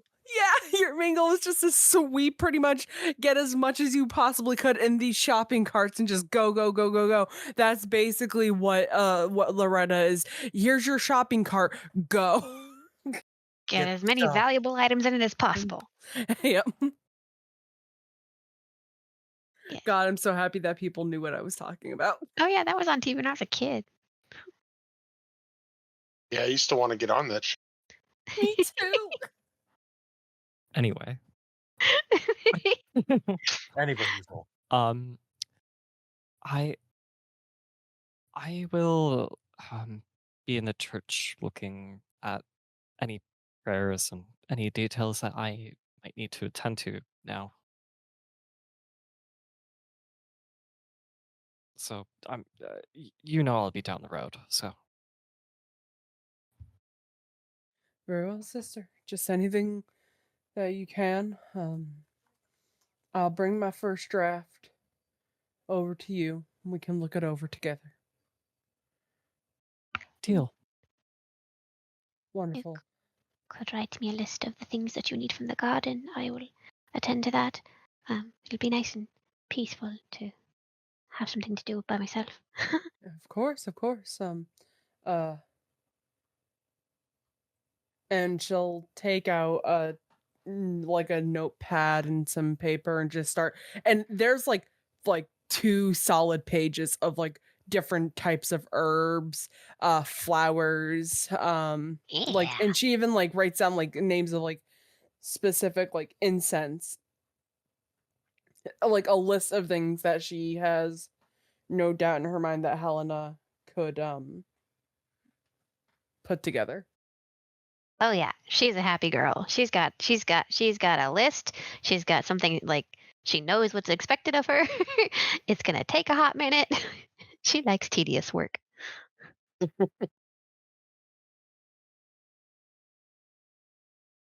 Like I feel useful, and this is easy.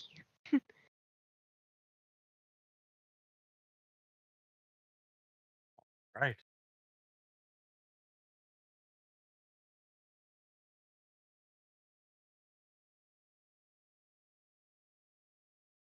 As you all are working to go your separate ways to get things done, get rituals made, get preparations taken care of,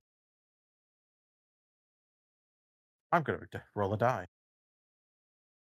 Oh, it's never good when the facilitator rolls a die. Oh no. What eldritch horrors do we come across today, Monsieur?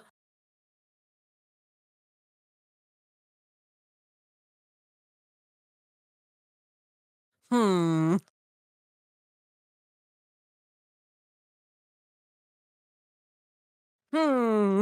What are this?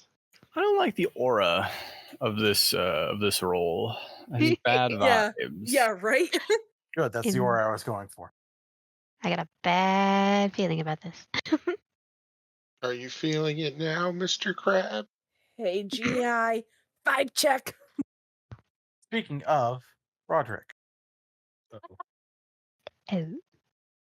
Hello. As you are making your own way, heading towards parts of the library that you think have more books akin to your speed, some of the more esoteric, old, darker arts. Whereas the good sister Rosalie and Loretta tend to be a bit more towards the brighter side of things.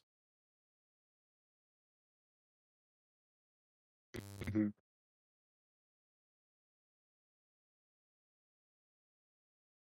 You are working on a small ritual to help prepare, just ones that are meant to protect the hush house itself. You're drawing out various symbols and making sure that they are made with the right words being said. And you hear a voice behind you. You'll have to be very careful with that. The circles, they have to be very precise. It is a more feminine voice, soft and unfamiliar to you. And he'll get a little bit startled, assuming he didn't hear anybody coming in or anything like that. You did not. And he will turn to face them and, uh, yeah. Who are you? Before you see a woman with pale, almost icy blue eyes. Her lipstick is actually very dark in color, almost black. She wears akin to a turtleneck, goes up to even like the base of her face, and her hair is done very short, very pulled in, with smaller buns almost closer to the nape of her neck, and uh, a few curls that sort of frame her face. She just looks at you with a somewhat blank expression, though there's a little bit of mischief in her eye. Good afternoon, Mr. Kane. You may call me Enid.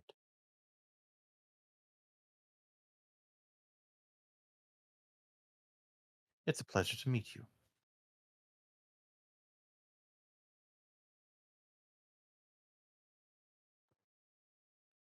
Nice to meet you too. Um, does the librarian know you're here? He has been made aware. My fellow Key has spoken to him briefly. to let him know that we're only here for a few moments. Well, then he'll motion to a nearby chair. Take a seat. Oh, I don't believe I'll be staying long enough to need to relax that much. A few of us just wanted to come and give our regards, give our hope for you, and to, well, at least I've come to proffer a bit of a possibility, an opportunity, if you will. Or, I'm listening. The mother of aunts, she's taken a liking to you. I can feel it in the way that I can see the gaps between things. I can see that she has been working to make more gaps in space in the history, to focus on you. It's quite interesting. It seems that a number of the hours have been taken a bit of an interest in the people here.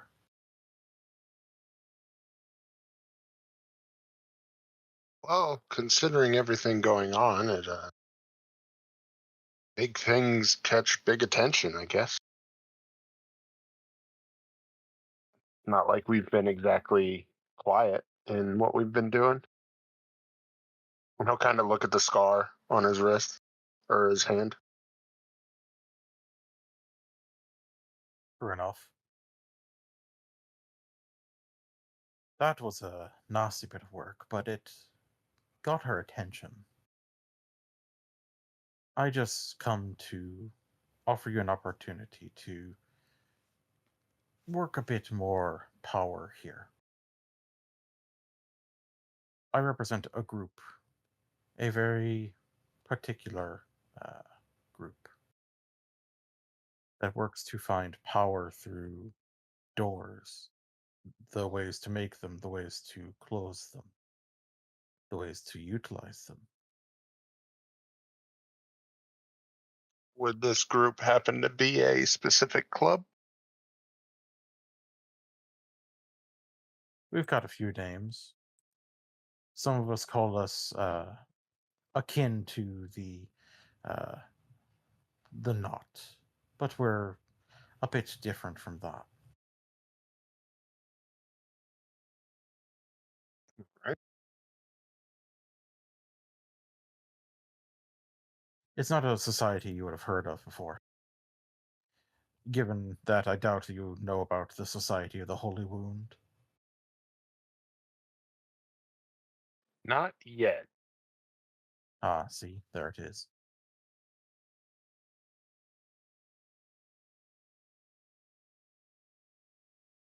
So what what kind of guidance are you looking to give? Just a little bit of guidance here, and she will like bring her finger up and then just pull it down and in front of her, and you see a warp in space as out of that small tear falls a small piece of parchment as well as a pen.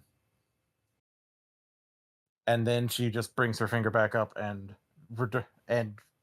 reverses the movement, and the warp fades away.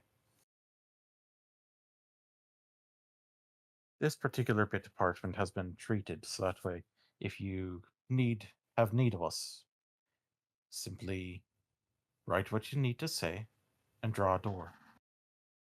One of us will come through the door and give a bit of help wherever we can. I will warn you, we are not exactly fighters. So if you get physical, we won't be much help there. But if things are esoteric, if you need to move somewhere or open something, we can aid you with that.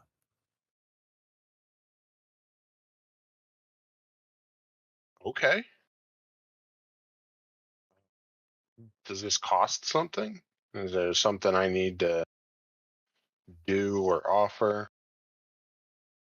There are others who may come who would have interest in things here that are good at opening doors, good at working with doors and wounds. We would prefer that if anyone comes asking for these things, books, tools, whatever, you let us know first, and we can let you know if they're friend or foe. All right. And I'd let you know through this parchment. Indeed.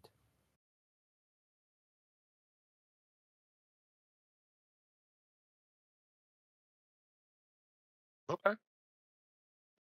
That sounds like a decent trade.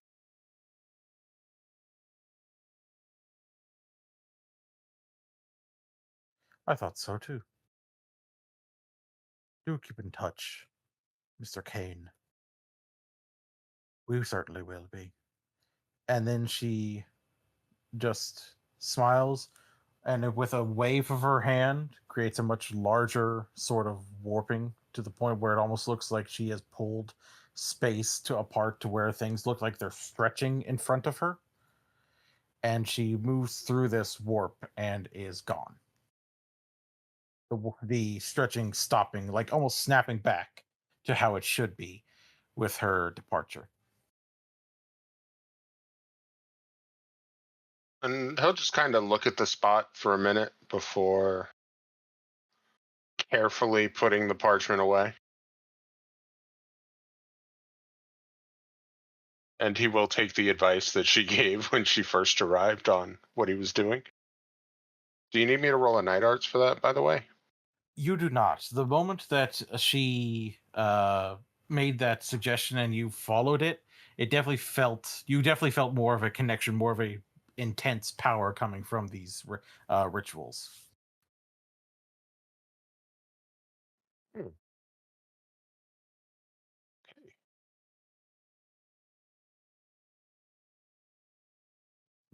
Next up, I get to roll again.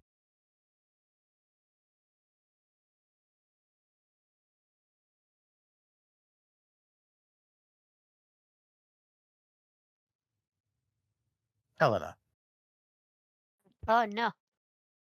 you're working away within the garden, and you are just working away, getting into things for Loretta, and you just suddenly hear light, joyous, soft music,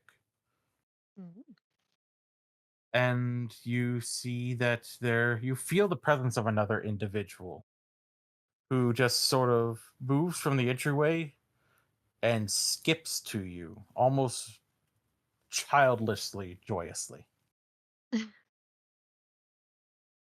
She is a woman who looks like she has stepped out of a club from a decade ago, with a band in her hair, with a very tousled short feather in it, and a thin satin choker across her neck, and a smile that the moment you look at it, you can't help but smile.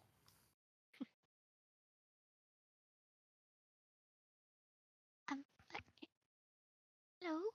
Hi. Hello? Hello, Helena, darling. Oh, how did you know my name? Oh, I'm a big fan. Big fan of the arts, big fan of dance and music and anything that can bring people a smile to their face. Oh, But where are my manners? And she puts out a hand. Clovette, a pleasure to meet you, finally. oh, yes. She'll take the hand and give a little handshake as well. How, how did you come here? Oh, my particular little club and the good librarian have always had a bit of an understanding. Oh, If we don't have too much business, we're able to come and go as we see fit without having to worry too much about letting him know. But of course, I had to go and say hello myself. It's a bit of a rough shape. Is he all right? oh, it's hard to say. Doesn't doesn't seem to like taking his rest. But we're doing our best to ensure that he's all right and takes his medicine and gets his rest as best he can. Well, good. I'd very much hate to see him in any more pain. Poor dear. The Suppression Bureau was very unkind to him. Oh, I hope he'll be all right. But at least we're here to look after him. He listens quite especially to Miss Loretta, but she's rather formidable. Not Isn't like she me. just? I've heard such things about her. Oh, she's wonderful. I'm rather happy that she's here. I'm not as able when it comes to a lot of things. Well, I just don't think that's true. I it is, I have my talents, but they are more for things like this. And she'll pick one of the herbs she was about to pick, rather than talking to people. Well, I think that that's a wonderful technique to have. It's good to know what you're good at, but it's also not a bad thing to consider where you can improve. Just because Oh, you're not the best at something doesn't mean you can't work to be better. uh, I have faith in your abilities to grow. that's very kind of you. I'm trying, but today is a bit of a day where I seem to always be saying the wrong thing. Hmm, sometimes you'll have that. You just need to keep up a smile and move on. You can't I be right try. all of the time. Oh no, no, no. Mm. Would you like to take a seat? Oh, I won't be staying for too long. I just wanted to come and say hello and to let you know that you got a bit of a fan club behind you as well. What? Oh, yes, you're a connection to the beat that shall never end. You Oh, know, and then she does a few small movements that coincide with the rhythm inside of you. oh, that. Yes. My little club. We are called the Temple Unceasing. We Oh, are fans of that particular act, as it were. oh. You mean of n- that that kind entity? The Thunderskin, yes. Yes. Very grateful for them. As are we. And as it seems that they have an interest in you, we have an interest in you, and we would like to help however we may. Oh, you mean with the hush house? Well, yes, but of course, we also want you to know that even after all of this little bit of nasty business is taken care of, we, much as the Thunderskin, will continue to beat on alongside you. Oh, that's so very kind. And after I I think I caused something rather awful to happen, and I don't know that I deserve the kind of kindness.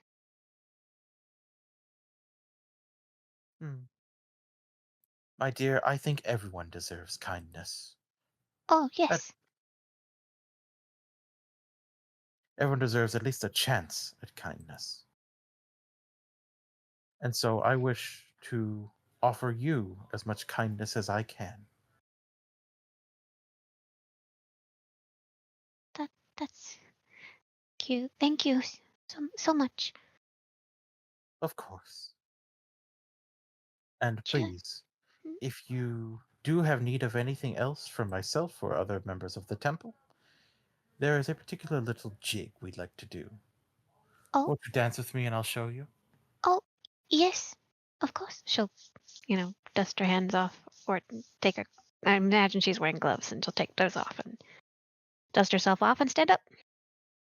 As you stand up, she just pulls you into a very light, jaunty little jig. It's very happy and energetic, and it almost makes you forget about everything else that you're preparing for. Everything that could go wrong just fades away at the time that you're doing this dance.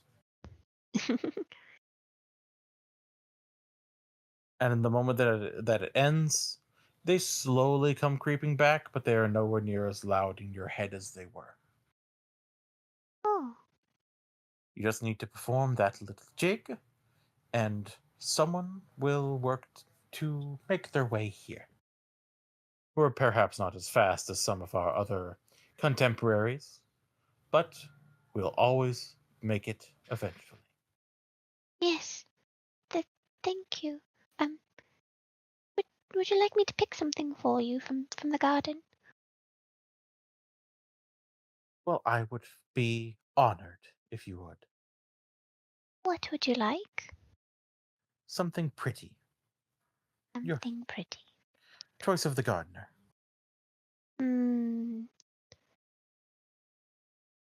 Mind me. What? Oh. Trying to think of a flower that I could pick. She'll walk over to where there's some lilac growing and carefully pick a bit of that and kind of fashion it into a little bit of a. Do you have a ribbon? Of course, and she will just sort of pull one from within the sleeve of her dress. She'll make it into a bit of a corsage. Lilac is one of my favorites. It smells so nicely. It reminds me of my grandmother.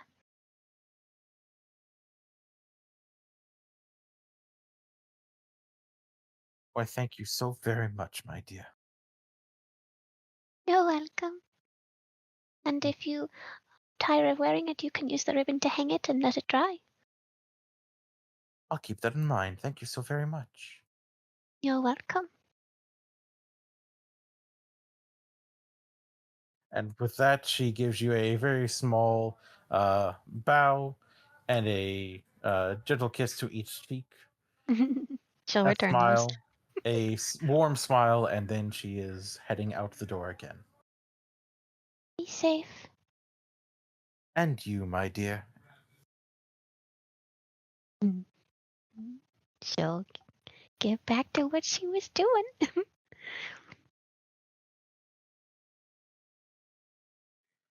And with that, we move on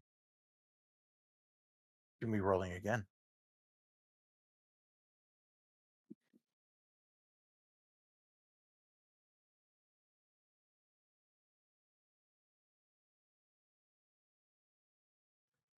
Loretta and Frederick. Holy shit. Uh-oh. You both are working to just make your way around, grabbing whatever you can. Frederick, perhaps you're working to get ready to make some more mundane explosives or alchemical explosives like you did before, because that seemed to work quite well. And Loretta, you're working to prepare yourself, getting what rituals you can done ahead of time. And you're making your way, moving from one room to another, like heading up to the the dispensary room akin to a pharmacy, when you can feel that there is a intense presence in the room with both of you. And as you look to where that presence, you feel that presence, it is a woman of very obvious Indian descent, darker skin, short hair, short, somewhat curled hair, and a vision of beauty that both of you have rarely ever seen before, likely not having seen the true equal since.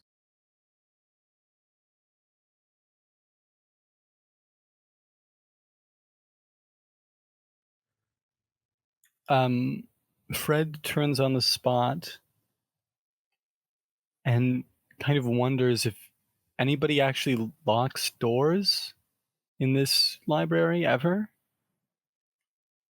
Good question. The answer is no. Oh, okay, yeah. Yeah. That sounds about right, actually.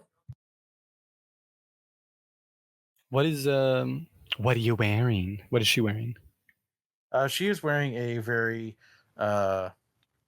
form-fitting, snug, black and deep red dress that just contours to her almost like it's a second skin across her. Oh, like a flapper's dress, yeah? Yeah, a flapper's dress, almost like it's somewhere mixed between a flapper's dress and something akin to like Morticia Adams. Right, yeah, okay.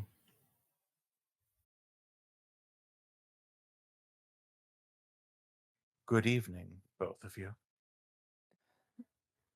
Hello. Miss Rain. It's been some time since I've had the pleasure of the company of your household. So good to see that you're doing well enough for yourself. Do I know her? Give me a roll of intelligence.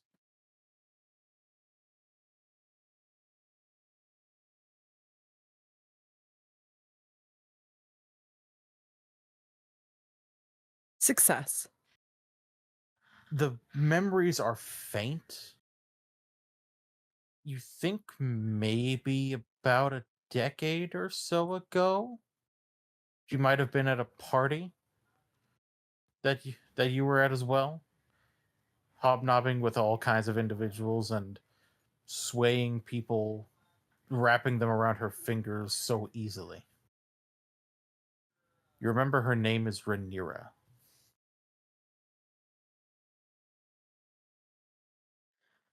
Rhaenyra, it has been a very long time since we've seen each other last. What are you doing here? If you'll forgive the French, too damned long. I was As but a child, but it's always good to see a familiar face. indeed, I came to speak to, well, both of you, including you, Mr. Perler. An intriguing change of heart, it seems that you've had. Or perhaps change of mind. Mr. Lapidoth says hello, by the way.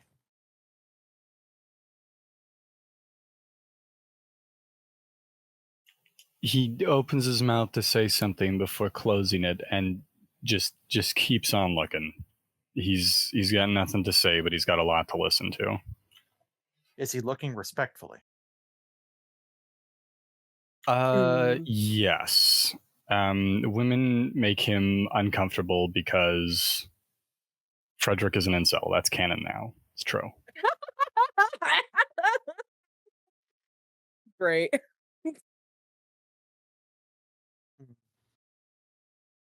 Well, that was a sentence I wasn't expecting to hear tonight.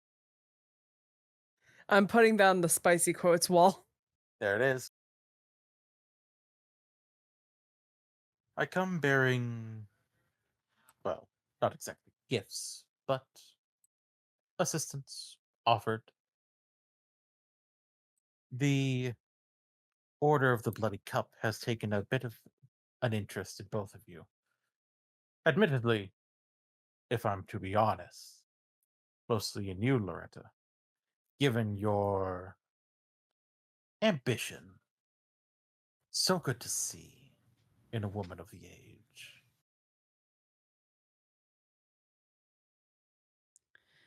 Ain't it always?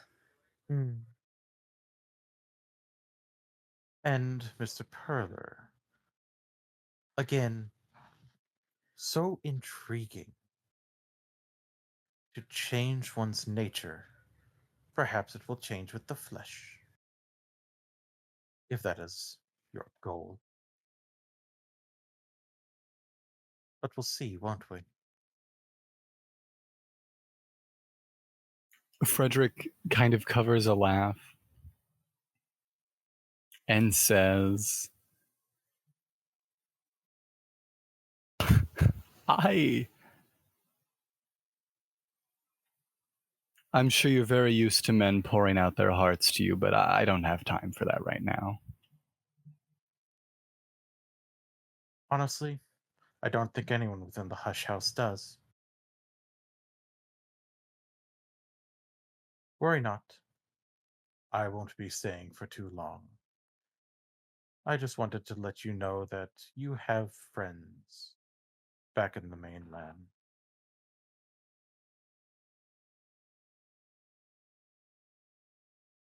And should you have need of us, you can call upon us. Just make sure that you fill a goblet with something nice and red and enjoy it without any manners.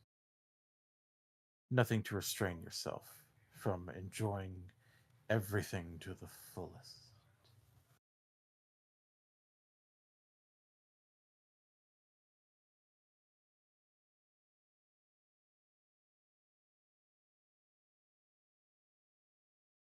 If you do this, we'll make our way to you, and we'll help however we can. Whether it be counsel, a warm body to put on the front lines, perhaps, or for other such things.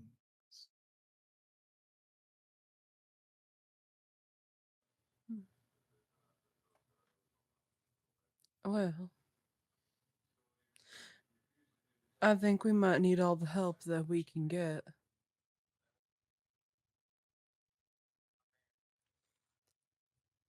We don't know on a deep level what we're dealing with. I've done what research I can over these last couple days, but there's only so much that a book can tell you about an entity that is in itself quite unknown. Too true.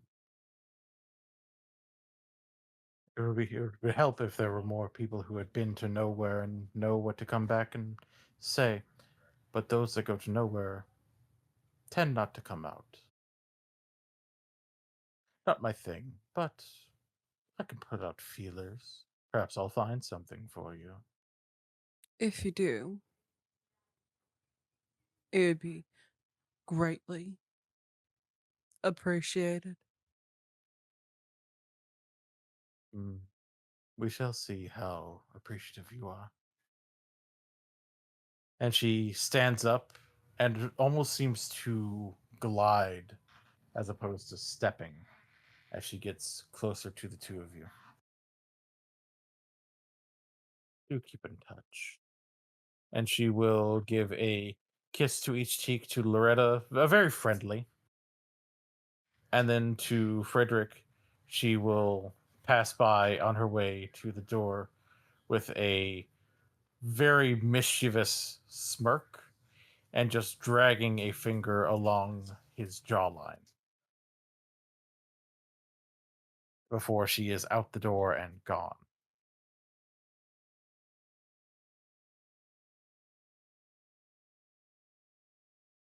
I think Frederick is going to look at Loretta and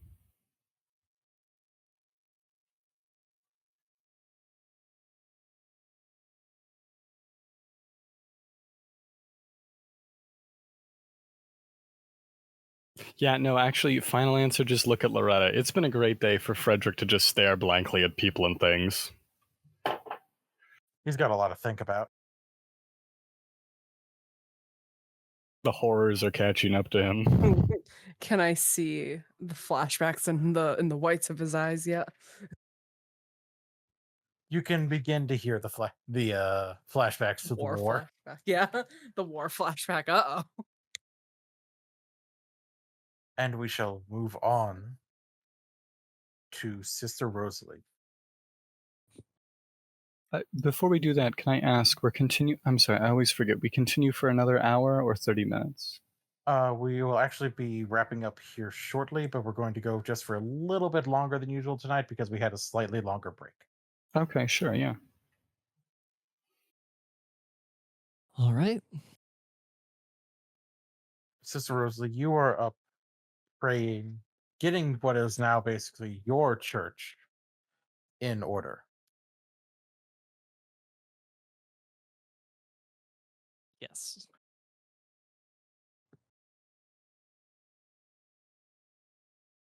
And you are just silently saying some of your prayers.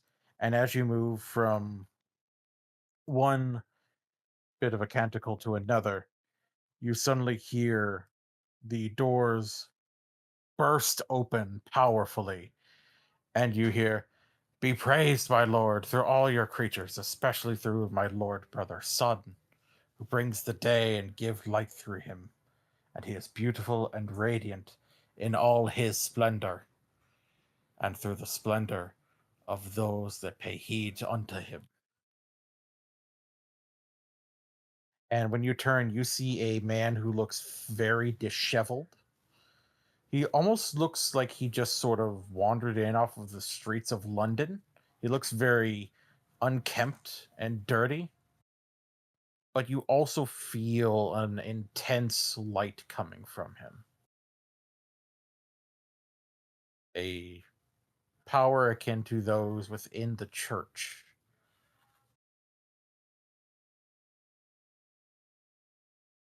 And he is moving, striding swiftly in your direction with a almost wild smile on his face. Can I help you? Ah, good sister. Of course you can. And he will just, as you stand, he will take your hand and just shake it very feverishly. "The good Pope Clifton. A pleasure to see you, finally."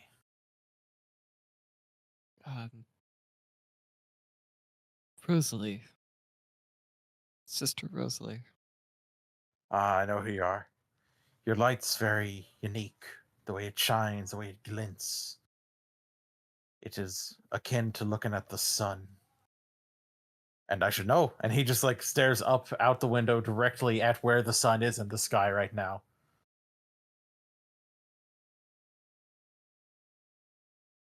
It's just so good to see that someone's finally got the right thing, the right stuff here in Brunkrug.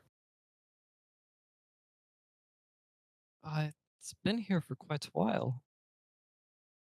Well, yes, the church has been here and there's been someone in it. And he just sort of gives a disdainful look. But now there's finally someone who knows what needs to be done, what needs to be said, what needs to change. How to get light into the darkest places here.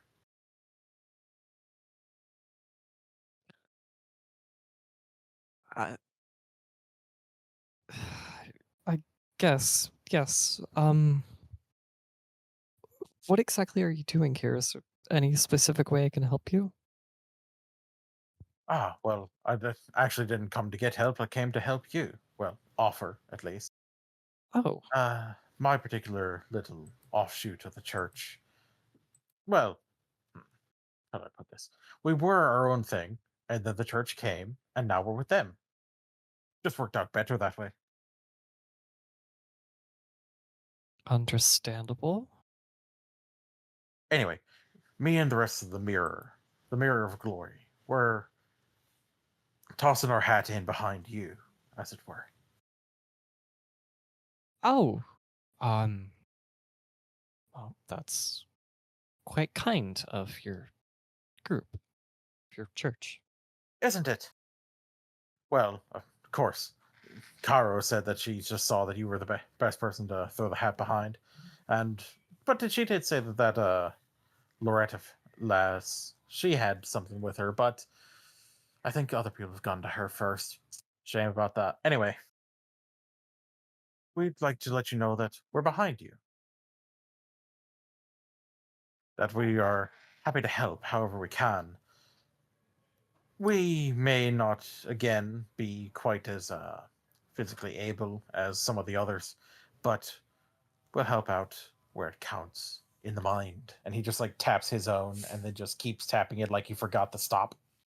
I don't suppose you could get your followers to join us in a prayer when I ask. We do have Oh, a very important one coming up. oh, absolutely. And he will pull out from his long, dirty cloak a pair of candles. You light these candles, and we'll know to light our own, and we'll know that the prayer will be happening. All will come to prayer as they should,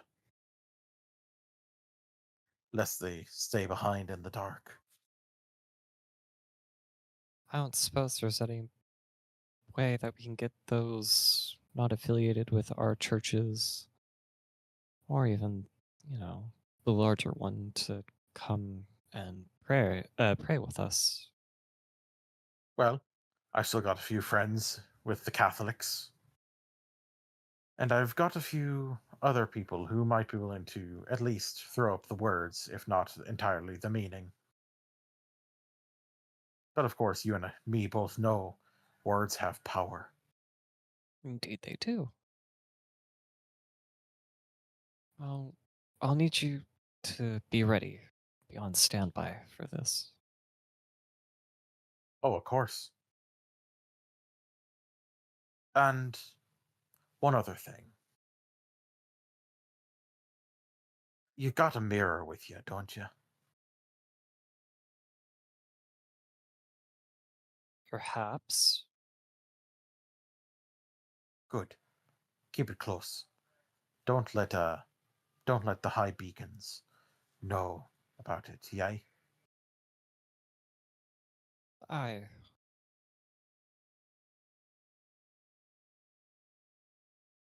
Good.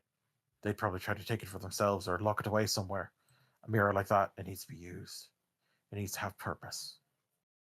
The light needs to shine elsewhere, not just decorate some hall. I don't suppose you can give me your name again. Clifton. Though people call me Pope Clifton. Bit of a jab, but I think it helps to show that I aspire to greater.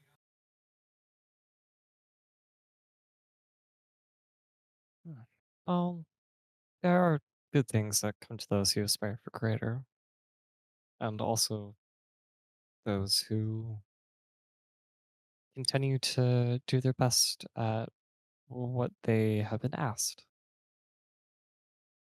My best is all I ever hope to give to anything.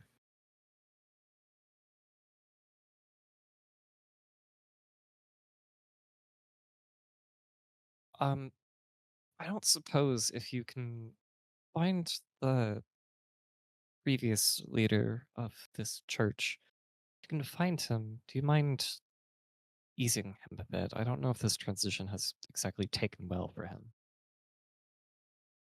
Oh, the good proctor. Yeah, I'll see about making sure he takes it better. Some people just can't let go. But I'm pretty sure he'd be willing to help out. He's always been a helpful sort, if not a competent sort. Unfortunately, I wouldn't know. I didn't get the chance to know him very well. I've been very caught up with other issues going on. Well, hopefully with things that are hopefully with things beginning to die down, you'll be able to get to know him a little bit better as a helper. I guess I shall. Indeed. Well, I suppose I should be heading off then. Light needs to get to all kinds of reaches of darkness. Indeed it does. I wish you the absolute best of luck, and may the sun keep shining upon you. May the sun keep shining upon you.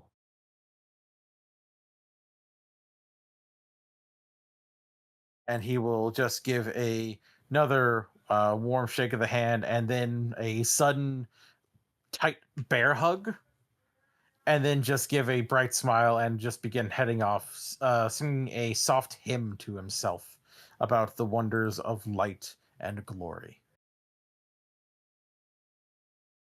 And that is where we are going to end for this evening.